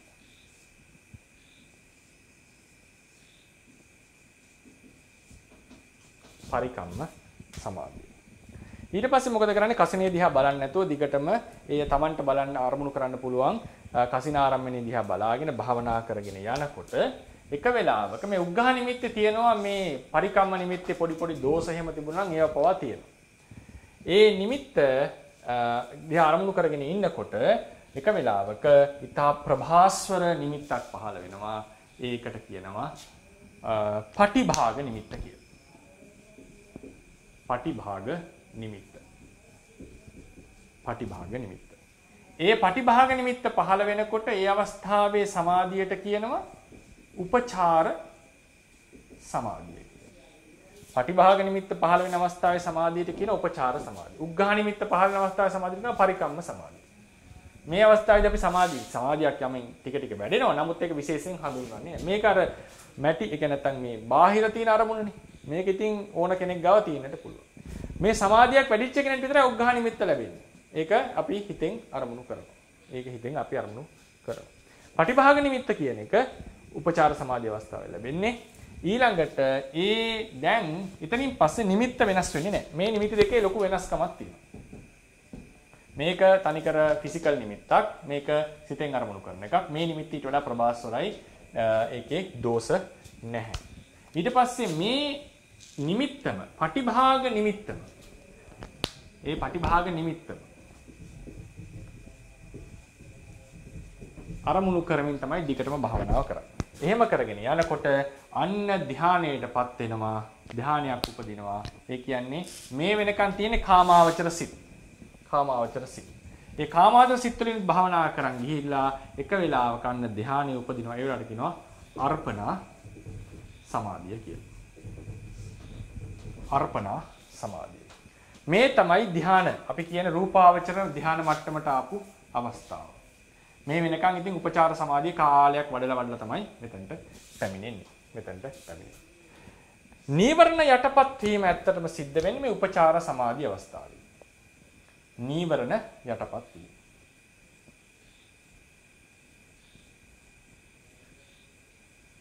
යටපත් වීම වෙන්නේ උපචාර සමාධි අවස්ථාවේ. උපචාර සමාධි අර්පණ සමාධිය වෙනස තමයි සිතේ ධානාංග ප්‍රබලයි. නීවරණ යටපත් වෙලා ඉවරයි ධානාංග ප්‍රබලයි. ඒ වෙලාවේ තවත් වැඩි දුරටත් නීවරණ යටපත් වෙනවා. තවත් හොඳින් යටපත් වෙනවා. මේකේ ප්‍රධාන වෙනස තියෙන්නේ ධානාංග ශක්තිමත්. ඒ නිසා ගොඩාක් වෙලා එක අරමුණෙහි ඉන්නට පුළුවන්. ඒක වීති වලින් පෙන්වන්නට ඕනේ. භවාංග පතනේ නොවි පවා සමාධියේ ඉන්නට හැකියාව ලැබෙනවා. ඒ අර්පණා සමාධිය.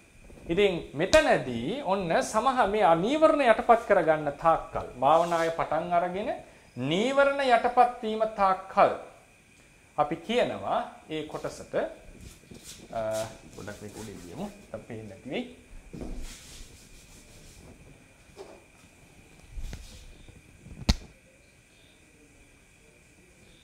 නීවරණ යටපත් වීම ඒ වෙනකන් මේ ආරම්භයේ පටන් නීවරණ යටපත් වීම දක්වා අපි කියනවා ප්‍රතිපදාව කියලා. පටිපදා. දැන් ප්‍රතිපදාව. නීවරණ යටපත් වුණාට පස්සේ දැන් නීවරණ වලින් බාධක නැහැ යටපත් වෙලා ඉවරයි. ඊළඟට ඉන්ද්‍රිය ධර්ම ධානාංග දියුණු කරමින් වඩනවා භාවනාව. ඒ අර්පණා සමාධිය එනකන් මේ උපචාර සමාධිය ඉඳලා අර්පණා සමාධිය එනකන් අපි කියනවා අභිඥාව කියලා. අභිඥා. මේ අභිඥා කියලා කියන්නේ අර පරසිට දකින්න අහසින් යන ඒ අභිඥා නෙවෙයි. ඒ අභිඥාව කියන්නේ මේ නුවණ ගැන මේ කතා කරන්නේ. මෙතන අභිඥාව කියලා කියන්නේ නුවණ සම්බන්ධයි. ඒතර නුවණ වැඩි කෙනාට මේ උපචාර සමාධියෙන් අර්පණා සමාධියට ඉක්මනට එන්න පුළුවන් කියලා තමයි කියන්නේ. දැන් ප්‍රතිපදාව තියෙන්නේ නීවරණ පටන් ගත්ත අවස්ථාවේ ඉඳන් නීවරණ යටපත් වීම දක්වා. අභිඥාව තියෙන උපචාර සමාධිය ඉඳලා අර්පණා සමාධියට එනකම්. සමහර අයට මේ නීවරණ යටපත් කිරීම නීවරණේ ලොකුම බාධාව තියෙන. ඒ නීවරණ යටපත් කිරීම තෙක් සමහර වෙලාවලට කෙලෙස් හට ගන්නවා ලොකුවට කෙලෙස් හට ගන්නවා භික්ෂුන් වහන්සේලාට ඈබැත් වෙනවා අඩුපාඩු වෙනවා මේ වගේ ඊටා වෙහෙසිලා මහන්සි වෙලා නීවරණ යටපත් කරගෙන උපචාර සමාධියට සමහරු පැමිණෙනවා. උපචාර සමාධියට සමහරු ඊටා වෙහෙසින් කවුරු හරි කෙනෙක් එබඳු ලොකු වෙහෙසකින් නීවරණ යටපත් කරගෙන පැමිණිලා පස්සේ අර්පණාවට සමහර කෙනෙක් මේ අභිඥාවට එනකොට කල් ගත වෙනවා. එයාගේ මොකද ප්‍රඥාදී ඉන්ද්‍රියන් දියුණු මදි. සමහර විට වේගයෙන් පැමිණෙනවා. එතන මේකේ බෙදීම් හතරක් තියෙනවා. සමහර කෙනෙක් ඊටා දුකසේ ප්‍රතිපදාව පුරලා හිමින් අභිඥාව සම්පූර්ණ කරනවා. සමහර කෙනෙක් දුකසේ ප්‍රතිපදාව පුරලා වේගයෙන් අභිඥාව සම්පූර්ණ කරනවා. යාට කෙලෙස් වල බාධා තිබිලා තියෙන ප්‍රඥාවෙන් යාට ඉක්මනට යන්න පුළුවන් වුණ අවසාන කොටස. සමහර කෙනෙක් ඊටා පහසුවෙන් ප්‍රතිපදාව සම්පූර්ණ කරලා හිමින් අභිඥාව සම්පූර්ණ කරනවා. ඒ කියන්නේ නීවරණ යටපත් කරගන්න පුළුවන් වුණා. ප්‍රඥාව කියන එක දියුණු එයාට ටිකක් අමාරු වෙනවා ඒ අවසාන කොටස යන. සමහර කෙනෙක් ඊටා පහසුවෙන් නීවරණ යටපත් කරලා ඊටා ඉක්මනින්ම අභිඥාව සම්පූර්ණ කරනවා. එතකොට යම් කෙනෙක් ඊටා දුකසේ දුෂ්කරසේ ප්‍රතිපදාව සම්පූර්ණ කරොත් ඒකට කියනවා දුක්ඛාපටිපදා කියලා. යම් කෙනෙක් සුවසේ පහසුවෙන් ප්‍රතිපදාව සම්පූර්ණ ඒකට කියනවා සුඛපටිපදා කියලා. සුඛපටිපදා. අභිඥාව ඉක්මනට කරොත් ඒකට කියනවා කිප්පාභිඥා. හිමින් කරොත් දන්දාභිඥා. ඒක එන්නේ කිප්පාභිඥා. අපි ඉස්සලා හිමින් කරොත් එහෙම දන්දාභිඥා. දන්දාභිඥා. වේගෙන් කරොත් කිප්පාභිඥා. හරිනේ? මේක නෙමෙයි මට දැන් අවශ්‍ය වෙන්නේ. මේක දන්දාභිඥා කිප්පාභිඥා වල ප්‍රශ්නයක් නැහැ. යම් කෙනෙක් දුක ප්‍රතිපදාවෙන් ඇවිල්ලා දන් වේගයෙන් හෝ හිමින් හෝ වේගයෙන් මොන ක්‍රමයෙන් අභිඥාව සම්පූර්ණ කළත් ප්‍රතිපදාව සම්පූර්ණ කළේ දුක් සහගතව නම් ඒ ලබන ධානය ප්‍රථම රූපාවචර ප්‍රථම ධානය ඒ ලබන රූපාවචර ප්‍රථම ධානය සසංඛාරිකයි කියලා හඳුන්වනවා.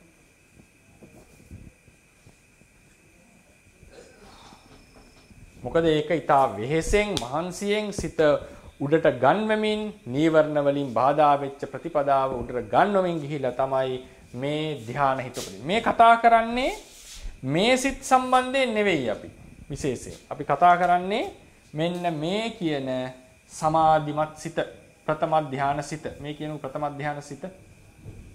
ප්‍රථම ධානය සිත.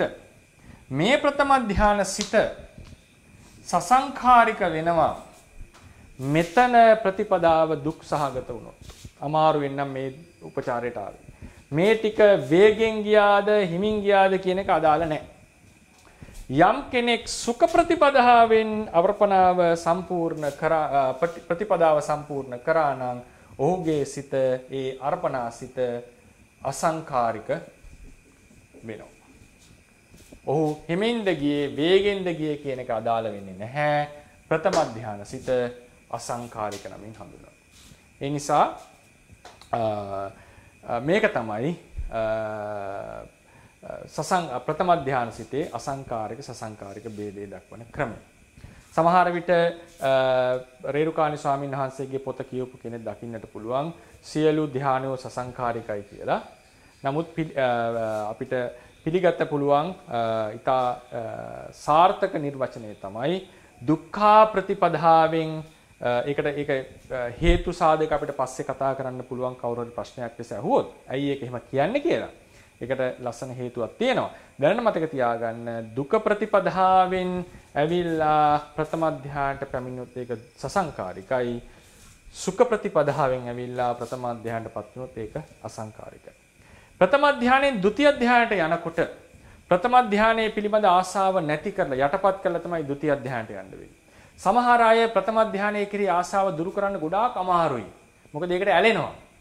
ඒ ප්‍රථම ධානයේ කිරි නිකාන්තිය දුරු කරනකොට දුකෙන් වෙහෙසිලා මහන්සි වෙලා නම් ඒ නිකාන්තිය දුරු කරලා ဒုတိ ය ධානයට පැමිණියේ. දැන් නීවරණ බාධාව නැහැ යාට. නීවරණ ප්‍රථම ධානයේ යටපත් වෙලා ඉවරයි.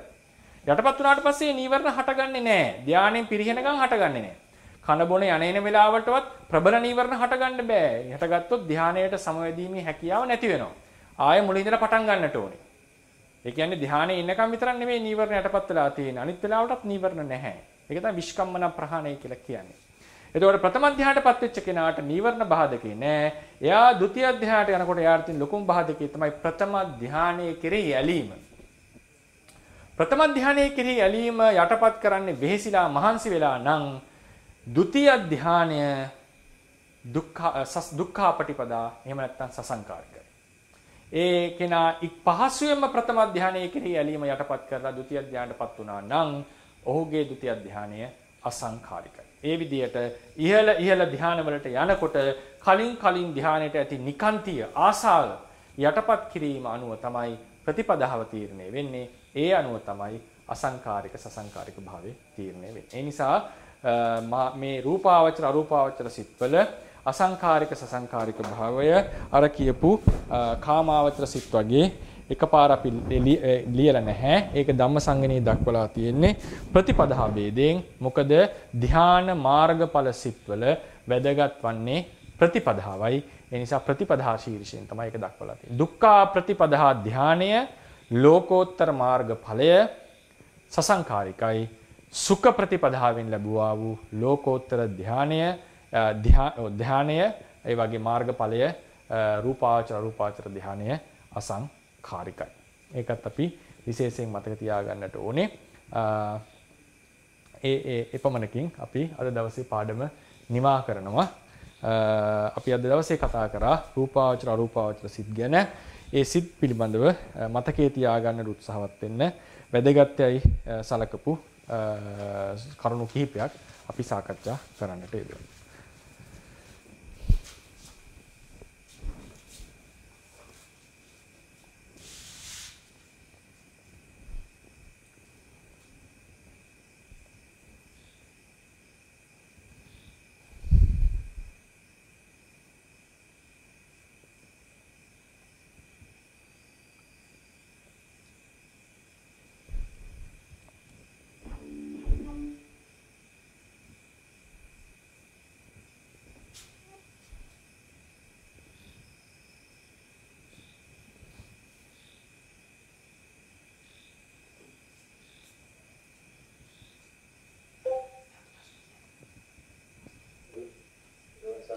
තෙරවාසනයි. ලක්ෂ්මන් කියලා ගියේ කෙනෙක් කතා කරන්නේ. තෙරවාසනයි. ලක්ෂ්මන් කියලා ගියේ කෙනෙක් කතා කරන්නේ තෙරවාසනයි. මේ මට පොඩි ප්‍රශ්නයක් තියෙන්නේ දැන් ආනාපාන සතිය වඩලා පංචම ධානයට ගියේ කෙනෙක් අරූපාවචර ධානයට යනකොට ඒ අර කසිනුගාටික ආකාශය කියලාම දෙකක් සඳහන් වෙනවා. තෙරවාසනයි මහත්මයා ථේරවාද ශාසනයේ හැටියට ථේරවාදයේ එන ශාසන භාවනා ක්‍රමයේ හැටියට ආනාපාන සතිය වඩලා අරූප ධානයකට යන්න බෑ. අරූප ධානයකට යන්න තියෙන එකම ක්‍රමය තමයි කසින භාවනා වඩලා ඒ කසින භාවනාවල පංචම ධානයට පැමිණිලා ඒ කසින නිමිත්ත උද්ඝාටනය කරලා ඒ ආකාශය අරමුණු කරගෙනමයි යායෙක් හැක්කේ. ථේරවාද ණය ක්‍රමයේ හැටියට. තව සමහර අනිත් නිකායන් ගැන මම දන්නේ නැහැ. ථේරවාද සම්ප්‍රදායේ හැටියට කසිනේ හරහා විතරමයි අරූප ධානයට යන්නට පුළුවන්. තෙරුවන්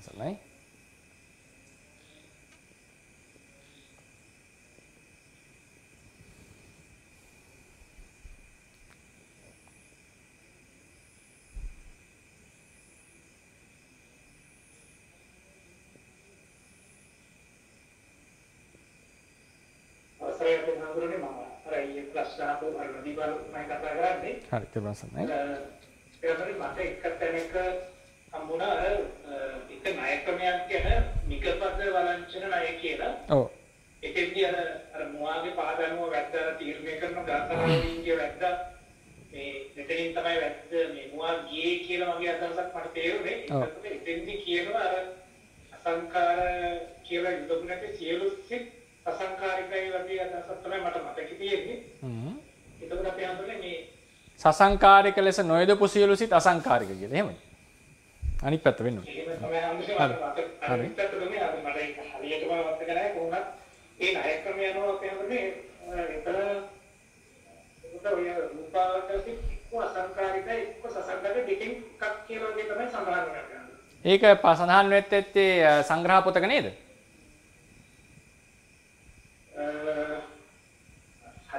ඒක තමයි ඒක පිළිබඳව ඒක පිළිබඳව ආචාර්ය මත තියෙනවා. සමහර ආචාර්ය මතයක් තමයි ඒ සියල්ලම සසංකාරිකයි කියන එක. සමහර ආචාර්ය මතයක් තමයි ඒ සිත්වල අසංකාරික සසංකාරික භේදයක් දැක්ුවේ නැහැ කියන එක. මේ තමයි පරමත්ත දීපනේ දක්වන ක්‍රමය. මේක හරි ලස්සන ක්‍රමයක්. ඒ කියන්නේ අපි ඒකට හේතුව කිව්වොත් එහෙම ඒ බෙදීම ආවේ ඇයි කියලා මම ඒක විස්තර කරන්නම්. ඇයි මේ අසංඛාරික සසංඛාරික භේදය මෙහෙම හඳුන්වන්නේ කියලා. නැත්නම් ওই ප්‍රශ්නේ මතුවෙන්නට පුළුවන්.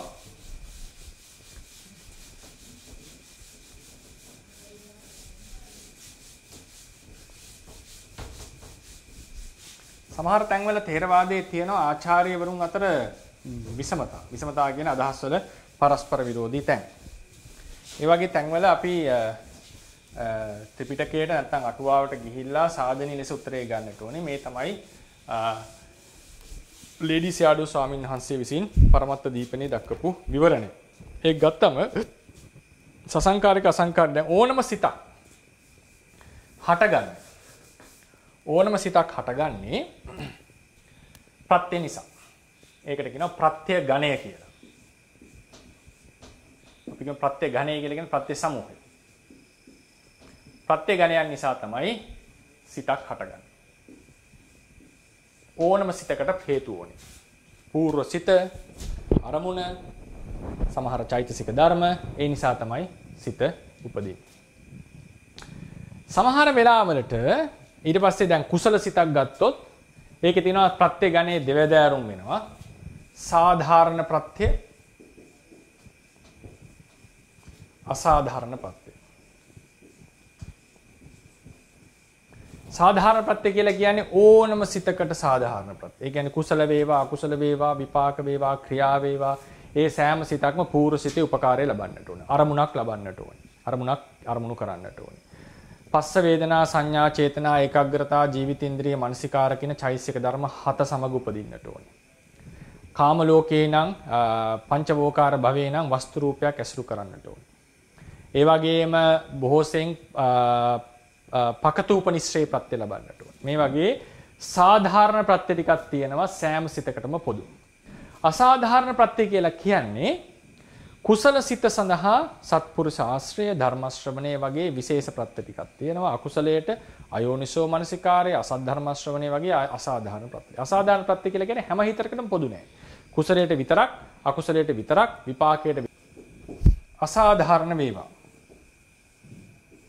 ප්‍රත්‍යයන් ඇති කල්හිත් ප්‍රත්‍යයන් ඇති කල්හිත් සමහර වෙලාවලට යම් යම් කර්ම කිරීම සඳහා සිත උපදින්නේ නැහැ. සිත උපදින්නේ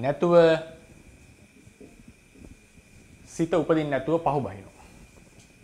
සිත උපදින්නේ නැතුව තියෙනවා. ඒ කියන්නේ කරන්නට හිතෙන්නේ නැහැ. දැන් උදාහරණයක් අපි කිව්වේ ආචාර්යන් වහන්සේ වන්දනා කරන්න යන එකට අන්න සිත බහු බහිනවා, කම්මැලි වෙනවා, නැත්තම් මැලි වෙනවා, ඒකට පහු බහිනවා. ප්‍රත්‍ය ටික තිබුණා. සත්පුරුෂයෝ හිටියා, යෝනිසෝ මනසිකාරය තිබුණා. යෝනිසෝ මනසිකාරය කියන එක ගත්තම ඒකේ අර ඉමීඩියට් එක නෙවෙයි මම මේ කියන්නේ. ඒ සාමාන්‍යයෙන් ඒකේ වටිනාකම තේරෙනවා. නමුත් යම් යම් කරුණු කාරණා සලකලා යන එක පසුබැස්ස. එතකොට ප්‍රත්‍ය ටිකේ අඩුවක් උනේ නැහැ. ඒ මොහොත සලකලා අපිට ප්‍රත්‍යවල විකලත්වයක් කියත හැකියි. නමුත් සාමාන්‍යයෙන් පොදුවේ ගත්තම ප්‍රත්‍යවල අඩුවක් වෙන්නේ නැහැ. නමුත් සිත උපදින්නේ නැහැ. ඒ වගේ වෙලාවලට අපිට තල්ලුවක් ඕනේ. ඒ තල්ලුවට අපි කියනවා උපාය සහ ප්‍රයෝග. ප්‍රයෝග සහ කියන්නේ සාමාන්‍යයෙන් ප්‍රයෝග සහ උපාය. ප්‍රයෝග කියලා කියන්නේ සමහරවිට බල කරනවා, අන කරනවා, කරන්න කියලා කියනවා. ගුරුවරයෙක් පණිවිඩ යවනවා එන්න වන්දනාවට අනිවාර්යෙන් කියනවා. උපාය කියලා කියන්නේ වක්‍රාකාරයෙන් ඒකේ ආනිසංස යාළුවෙක් කියනවා. මෙහෙම කරොත් හොඳයිනේ. මෙහෙම වන්දනා කරොත් හොඳයිනේ. තමන්ම හිතනවා මේ වන්දනා කිරීම මට කොච්චර ප්‍රයෝජන තියෙනවද? මේ ආදි ලෙස වක්‍රාකාර වෙන විදිහකට අපි හිතනවා කරුණු කාරණා. ඒ වගේ ප්‍රයෝග සහ උපාය දෙක යෙදෙනකොට ඒ දෙකෙත් උපකාරයේ සහිතව ඒ ප්‍රයෝග සහ උපාය කියන දෙකෙත් උපකාරය එකකින් හෝ දෙකෙන්ම උපකාරයේ සහිතව අන්න එකතු වුණාම එකතු වෙච්ච වෙලාවේ මේ ප්‍රත්‍ය ගණය මේ ටික එකතු වෙලා සිත උපදිනවා. සිත උපදිනවා. ප්‍රත්‍යකින් කියමු අපි. කියන්නේ ප්‍රත්‍ය ගණයට ප්‍රයෝග, ප්‍රයෝග පාලියෙන් සිංහලෙන් ප්‍රයෝග, උපාය එකතු වෙනවා. මේ ටික ඔක්කොම එකතු වුණාම අන්න සිත උපදිනවා. දැන් ඔන්න මේක කියන ප්‍රත්‍ය ගණය කියලා. දැන් මේක ඊළඟ කියන එක තේරෙන්න පාලි ටිකක් තේරෙන්නට ඕනේ. මේක උපාය මේ ප්‍රයෝග සහ උපාය දෙකට පාලියෙන් කියන නමක් තමයි සංඛාර. සංඛාර කියන එකේ අර්ථ ගොඩක් තියෙනවා. මෙතන අපි සංඛාර කියන්නේ ප්‍රයෝග උපාය වලට. දැන් අවිජ්ජාපච්චය සංඛාර කියනකොට එකක්, සංඛාර ස්කන්ධය කියනකොට තව එකක්, සබ්බේ සංඛාර අනිච්චා කියනකොට තව එකක්, ප්‍රයෝගාභි සංඛාර කියනකොට තව එකක්. සංඛාර කියන එක අර්ථ ගොඩක් තියෙනවා. මෙතන උපාය සහ ප්‍රයෝග. ප්‍රයෝග කියලා කියන අනකිරීම ආදී, උපාය කියලා කියන්නේ නීති පැනවනවා, ಗುಣ කියනවා, ප්‍රයෝජන කියනවා, අපි කල්පනා කරනවා. ඒ විදිහට තමයි ඒ දෙක උපාය කියන්නේ. මේ කියපු ප්‍රයෝග සහ උපාය කියන දෙකට සංඛාර කියලා කියනවා. එතකොට මේ ප්‍රත්‍ය ඝණය සිත ඉපදුවේ සංඛාර සහිතව. මේ ප්‍රත්‍ය ඝණය සිත උපදවන්නේ සංඛාර රහිතව සමහර වෙලාවට. කෙනෙක් කෙලින්ම ගිහිල්ලා වන්දනාව කරනවා ආමුතුවෙන් ප්‍රයෝග උපාය ඕනේ නැහැ. එතකොට පාලියේදී අපි කියනවා මේ ප්‍රත්‍ය ඝණය සංඛාර සහිතයි. සංඛාර සහිතයි. එතකොට ඒ ප්‍රත්‍ය ඝණයට කියනවා ඒ කියන්නේ පාලිය ගත්තොත් එහෙම සංඛාරා යස්ස සෝ නෑ සහ සංඛා සෝරි තමයි නේ සහ සංඛාරේහි නැත්නම් සංඛාරේන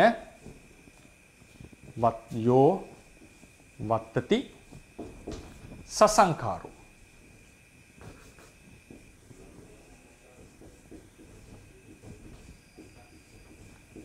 සසංඛාරෝ කියලා කියන්නේ මෙතන පාලි තේරෙන්නේ නැහැ බහුබ්බී සමාසයක්. යමක් සංඛාර සහිත වේ නම් එයට කියනවා සසංඛාර. සා කියලා කියන්නේ සහිත සහ කියලා කියන්නේ. ඒක යුක්තයි කියන එකට. සංඛාර කියන්නේ මේකට. සංඛාර සහිත සංඛාර සමග ඉන්න එකට කියනවා සසංඛාරෝ. ඒ කියන්නේ මේ ප්‍රත්‍ය ගණයට නමක්. සංඛාර සහිත ප්‍රත්‍ය ගණය. යම් කිසි සිතක් උපදින්නේ සංඛාර සහිත ප්‍රත්‍ය ගණයකින් නම් ඒකට අපි යොදනවා එක කියලා ප්‍රත්‍යක්. ඒක තද්දිත ප්‍රත්‍යක්. එතකොට ඒකට කියනවා යම් සිතක් සංඛාර සහිතව උපදිනවා නම් ඒකට කියනවා සසංඛාරික කියලා. හරිනේ? සංඛාර රහිත වෙනකොට අපි කියනවා නත්ති සංඛාරා යස්සාති අසංඛාරෝ. අයන්න කියන්නේ නකාරේනේ නෑ කියන එක.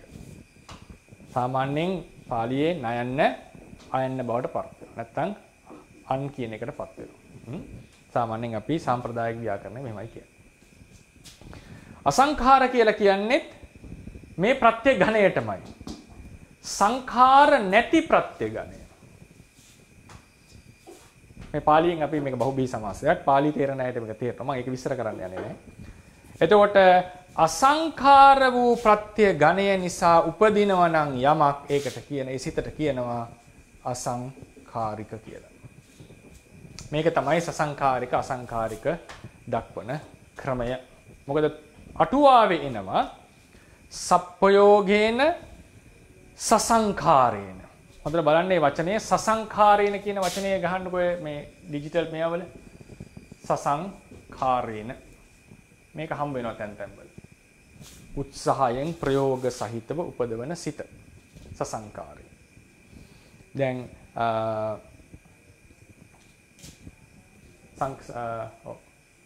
සසංඛාරය. එතකොට සංඛාරයෙන් සසංඛාරයෙන්. ඉතින් මේ විදිහට මේ තමයි සසංඛාරික අසංඛාරික ભેදය.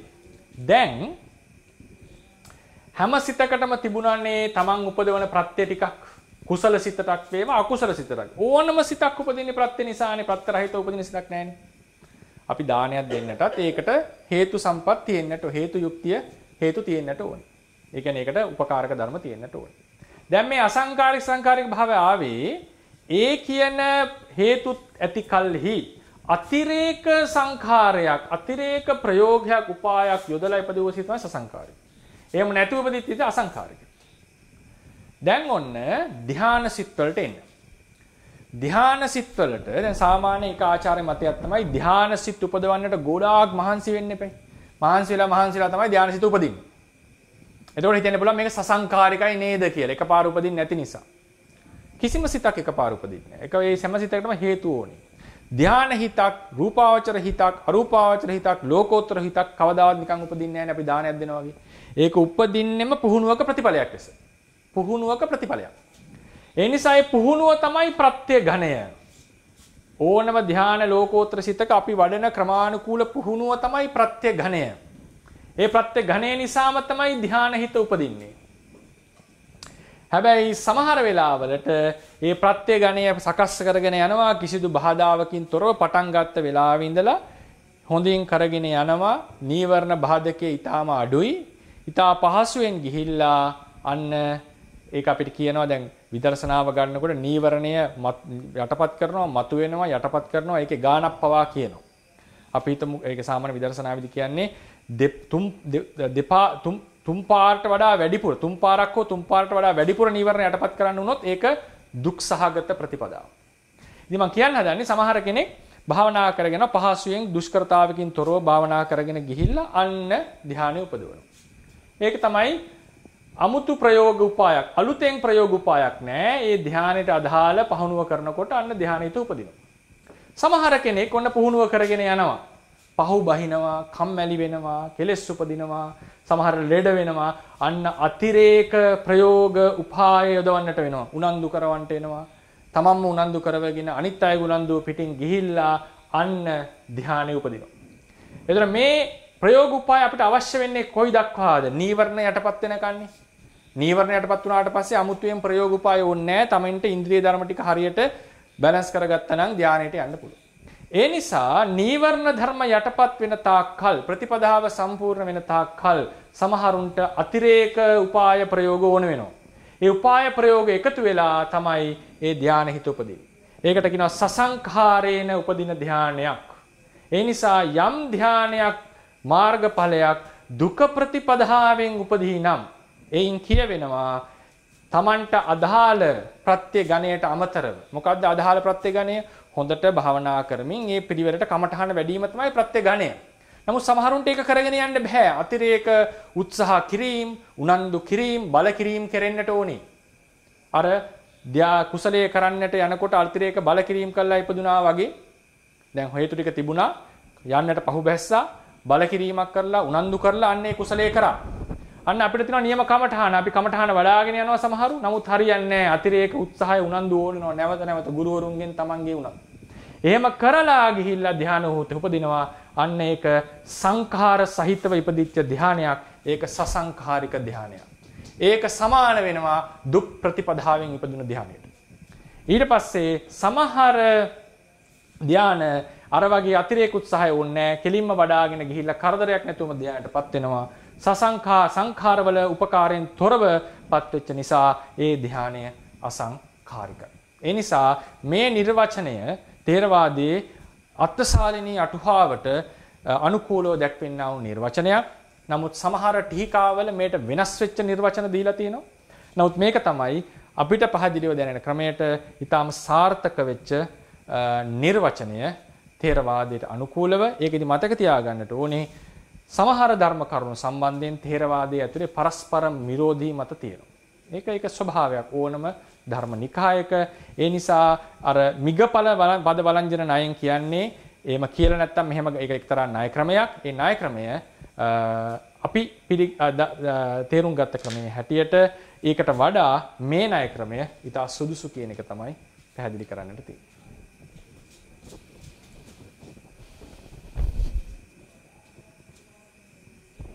ඒ පිළිබඳව නැවත ගැටලු තියෙනවද? අපේ බොහෝ පස්සේ උදාහරණ දෙන්නවා. ඒකේ පුඩි ප්‍රශ්නයක් තියෙනවා. ඔව්. ප්‍රත්‍ය ගණයට එතකොට අර විපත් ඇති වෙන්න බලපාන අනිවාර්ය ප්‍රත්‍යයක් කියලා දැන්. ඔව්. උදාහරණයක් පසුගිය සිටේ ශක්තියක් තියෙනවා, අනන්ත ශක්තිය තියෙනවා, අරමුණක් තියෙනවා, ඒව චෛතසික තියෙනවා. ඔව්. ඒවත් අපේ අතර ප්‍රත්‍ය ගණයට අයිති වෙනවද? අයිති වෙනවා. අත්‍යවශ්‍යම තිබිය යුතු ප්‍රත්‍ය ටික අයිති වෙනවා. අයිති වෙනවා. බොහොම පින් අපේ අතට. තේරුම් ගන්නයි.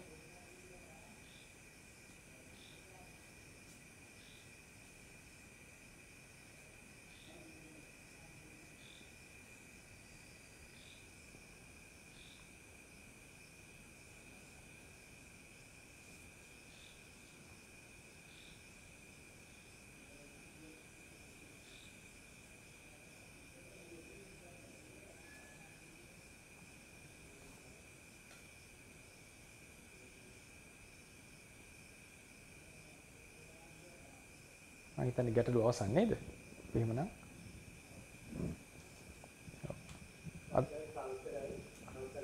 තේරුම්සන්නයි.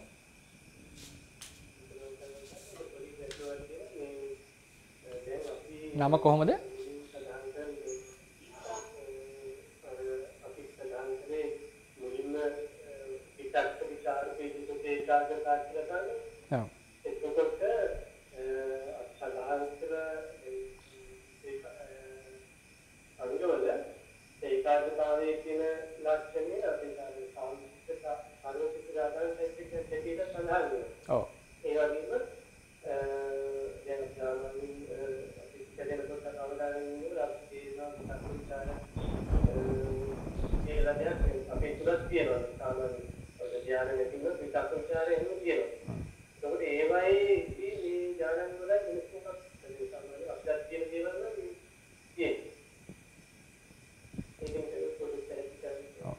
ඒක තේරුම්සන් ඒකේ මෙහෙමයි ඒකේ ප්‍රබලත්වය වෙනස්නේ අපිටත් තියෙනවා විතක්ක ਵਿਚාර ප්‍රීති සුඛ ඒකාග්‍රතාව සාමාන්‍ය සිත්වල තියෙනවා නමුත් ඒක අරමුණකට අපි යොමු කරලා බොහෝ කාලයක් ඒක වඩාගෙන යනකොට අපිට ඒවයේ තියෙනවා ලොකු ප්‍රබලත්වයක්.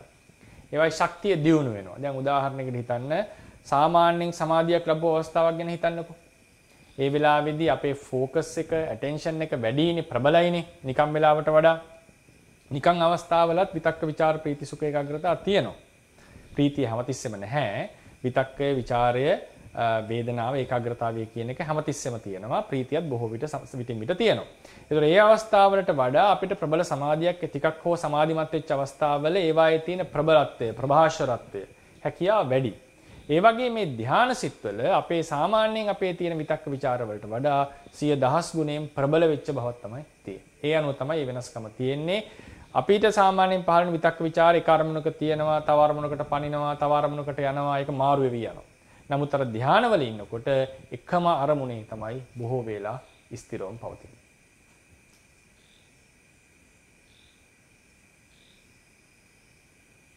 පැහැදිලිද?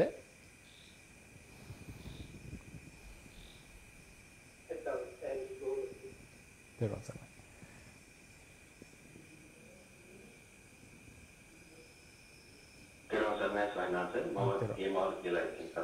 දරවසන සයිනාස වහන්සේ සඳහන් කළා මට තීර්ථ විදිහට ආකින්චඤ්ඤායතන ඥානෙදී ආකාශය අනන්තයි කියන විඥානය නැති බව කියලා මට තේරුණේ. ඔව්. ඒකේ සයිනාන්ත ඒක අපි ඒක අරමුණු කරද්දී ඒක එක්සිස්ටන්ස් එකක් හින්දා ඒක නැති බව කාල භේදයෙන් අරමුණු කරන්නේ. ඔය එක්සිට් එක ගත්තේ දැන් අහන්නේ ආකින්චඤ්ඤායතන හිතේ අරමුණ ආකාසානංචායතන හිතේ අනිත්‍යයත් ඒක ෆලෝ කරන්න ඕන පිටුව යන්න අපි 4 වෙනි පිටුවට. මේ 4 වෙනි පිටුවේ ප්‍රශ්නේ අහන්නේ මේ මහත්මයා 7 වෙනි අංකයේ ආකින්චඤ්ඤායතන කුසල හිත 7.3 කුසල හිතේ අරමුණ තමයි ආකාසානංචායතන හිතේ නැති බව. ආකාසානංචායතන හිතේ නැති බව.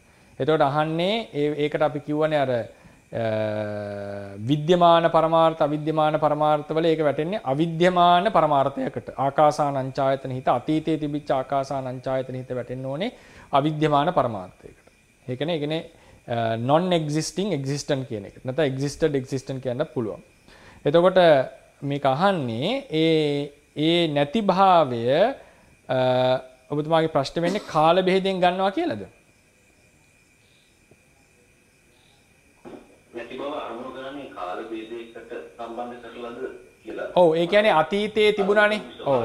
අන්න හරි. අතීතයේ තිබුණානේ දැන් ආකාසානංචායතන හිත. ආකාසානංචායතන සමවැදිච්ච කෙනෙක්නේ විඥානංචායතනෙ උපදවන්නේ. ඊට පස්සේ ඒකට සමවැදිච්ච කෙනෙක්නේ ආකින්චඤ්ඤායතනෙ උපදවන්නේ. එතකොට එයාට ආකාසානංචායතනෙ කියන එක පිළිබඳ එක්ස්පීරියන්ස් එකක් තියෙනවා. දැන් එයා මේ වෙලාවේදී ආකින්චඤ්ඤා විඥානංචායතනෙට සමවැදිලා එයින් නැගී සිටිනකො විඥානංචායතනේ අරමුණ තමයි ආකාසානංචායතන හිත. ඊට පස්සේ විඥානංචායතන අනුත ආකාසානංචායතන හිත. ඊළඟට ඒකින් නැගී සිටියට පස්සේ අරමුණු කරනවා ඒ සිතෙහි නැති බව.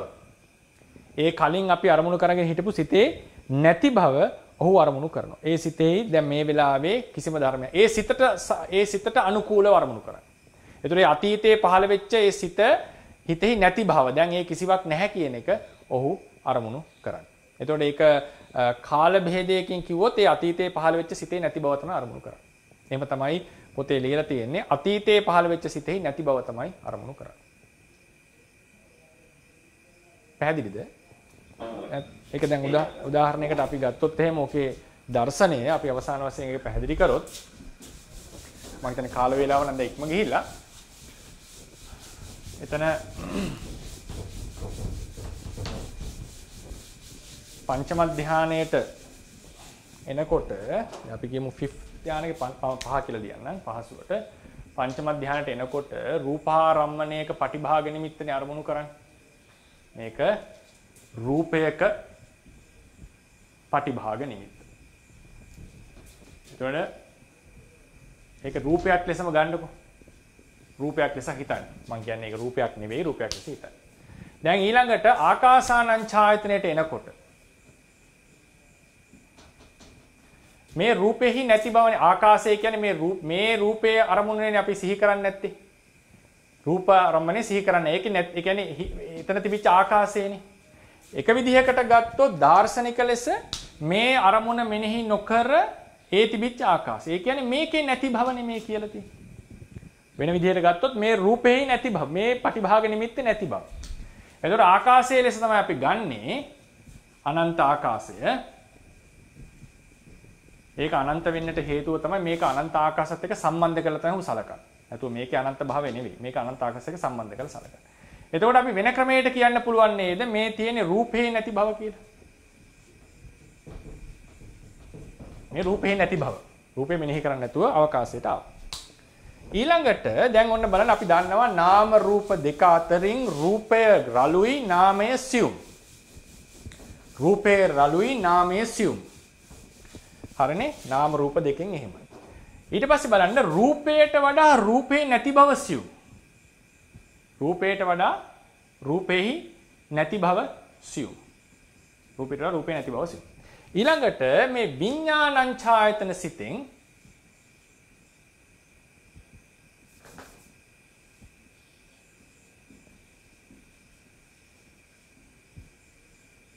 විඥානං සිතෙන් අරමුණු කරන්නේ මෙන්න මේ කියපු ආකාසානං සිත.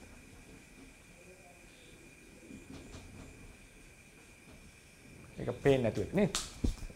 ඊළඟට ආකාසානං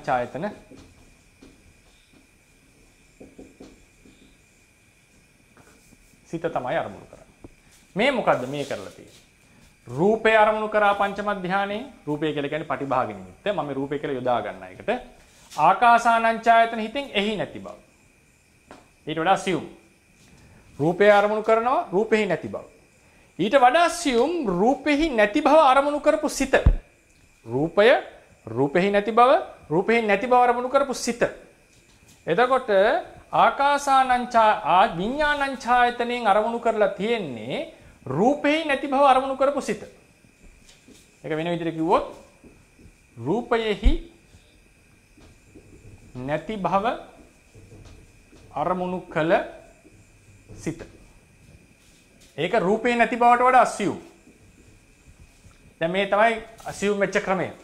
රූපය රූපෙහි නැති බව රූපෙහි නැති බව අරමුණු කරපු සිත. ඊළඟට දැන් රූපෙහි නැති බව අරමුණු කරපු සිත විඥානං ඡායතනෙන් අරමුණු කරේ රූපෙහි නැති බව අරමුණු කරපු සිත. ඒ කියන්නේ ආකාසානං ඡායතන සිත.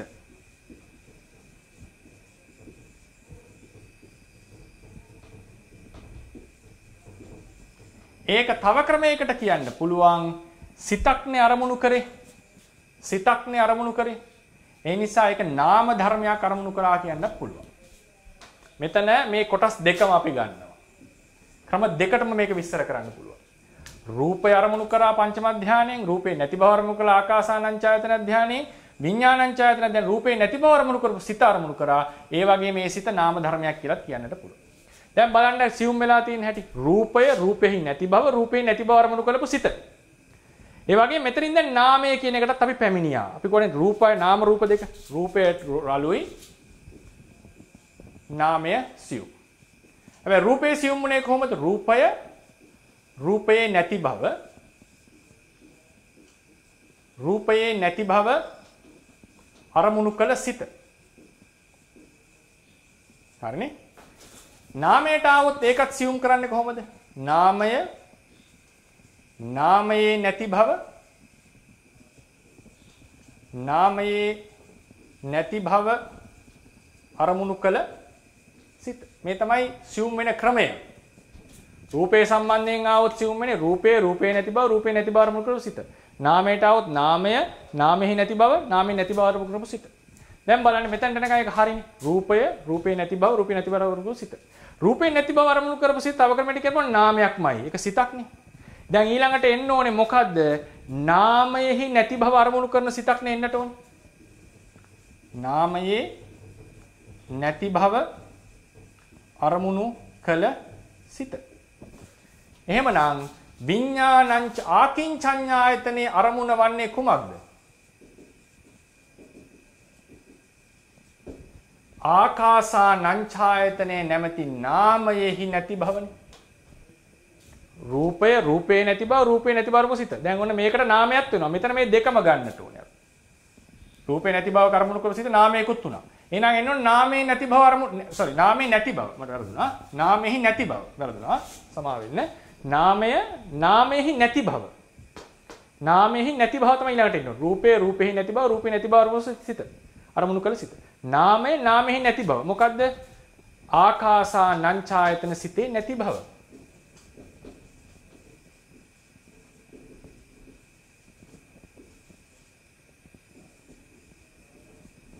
අපි එහෙමනේ කිව්වේ ආකාසානං සිතේ නැති බව. පටිභාග නිමිත්ත උගුල්ලලා අනන්ත ආකාශය අරමුණු කරා කියන්නේ පටිභාග නිමිත්තෙන් නැති බව වෙන ක්‍රමයකට කිව්වොත්. නේද? ඊට පස්සේ ඒක අරමුණු කරපු සිත. ඒ සිතම නාමයක් වුණා නම් ආපහු ඒ process එකම යන්නට ඕනේ. නාමයේ නැති බව. ඒ කියන්නේ ආකාසානං සිතේ නැති. ඊළඟට එන්නේ මොකද්ද? නාමයේ නැති බව අරමුණු කළ සිතනේ එන්නට ඕනේ. මොකද්ද ඒ? නාමෙහි නැති බව අරමුණු කළ සිත තමයි ආකින්චඤ්ඤායතනෙ. ඒතකොට අපි කියනවා නේව සංඥා නා සංඥා යතනයේ අරමුණ තමයි නාමය. මේ ආකාසානං හිතේ නැති බව අරමුණු කරපු සිත තමයි ආකින්චඤ්ඤායතන සිත.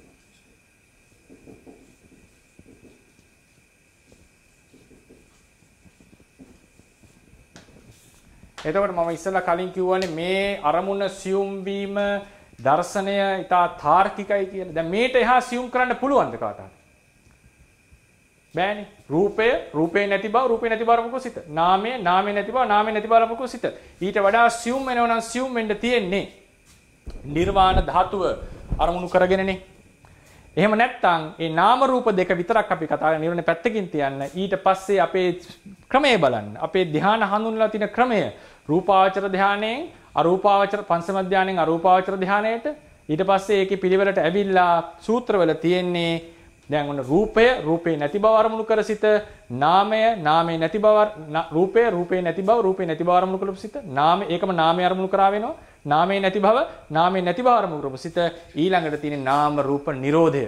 නාම රූප නැති සමාපත්තියක්. ඒක තමයි නිරෝධ සමාපත්තිය. මොකද මීට වඩා සමාධි අරමුණ අපිට සියුම් කරන්නට හැකියාවක් නැහැ. මේක තමයි මේ අරමුණු සියුම් කිරීමේ දර්ශනය. මම හිතනවා ඒකිනුත් යම් අදහසක් පැමිණෙන්න ඇති කියලා. අපි කාල වේලා ඉක්ම ගිය නිසා දැන් පාඩම අදින් අවසන් කරනවා.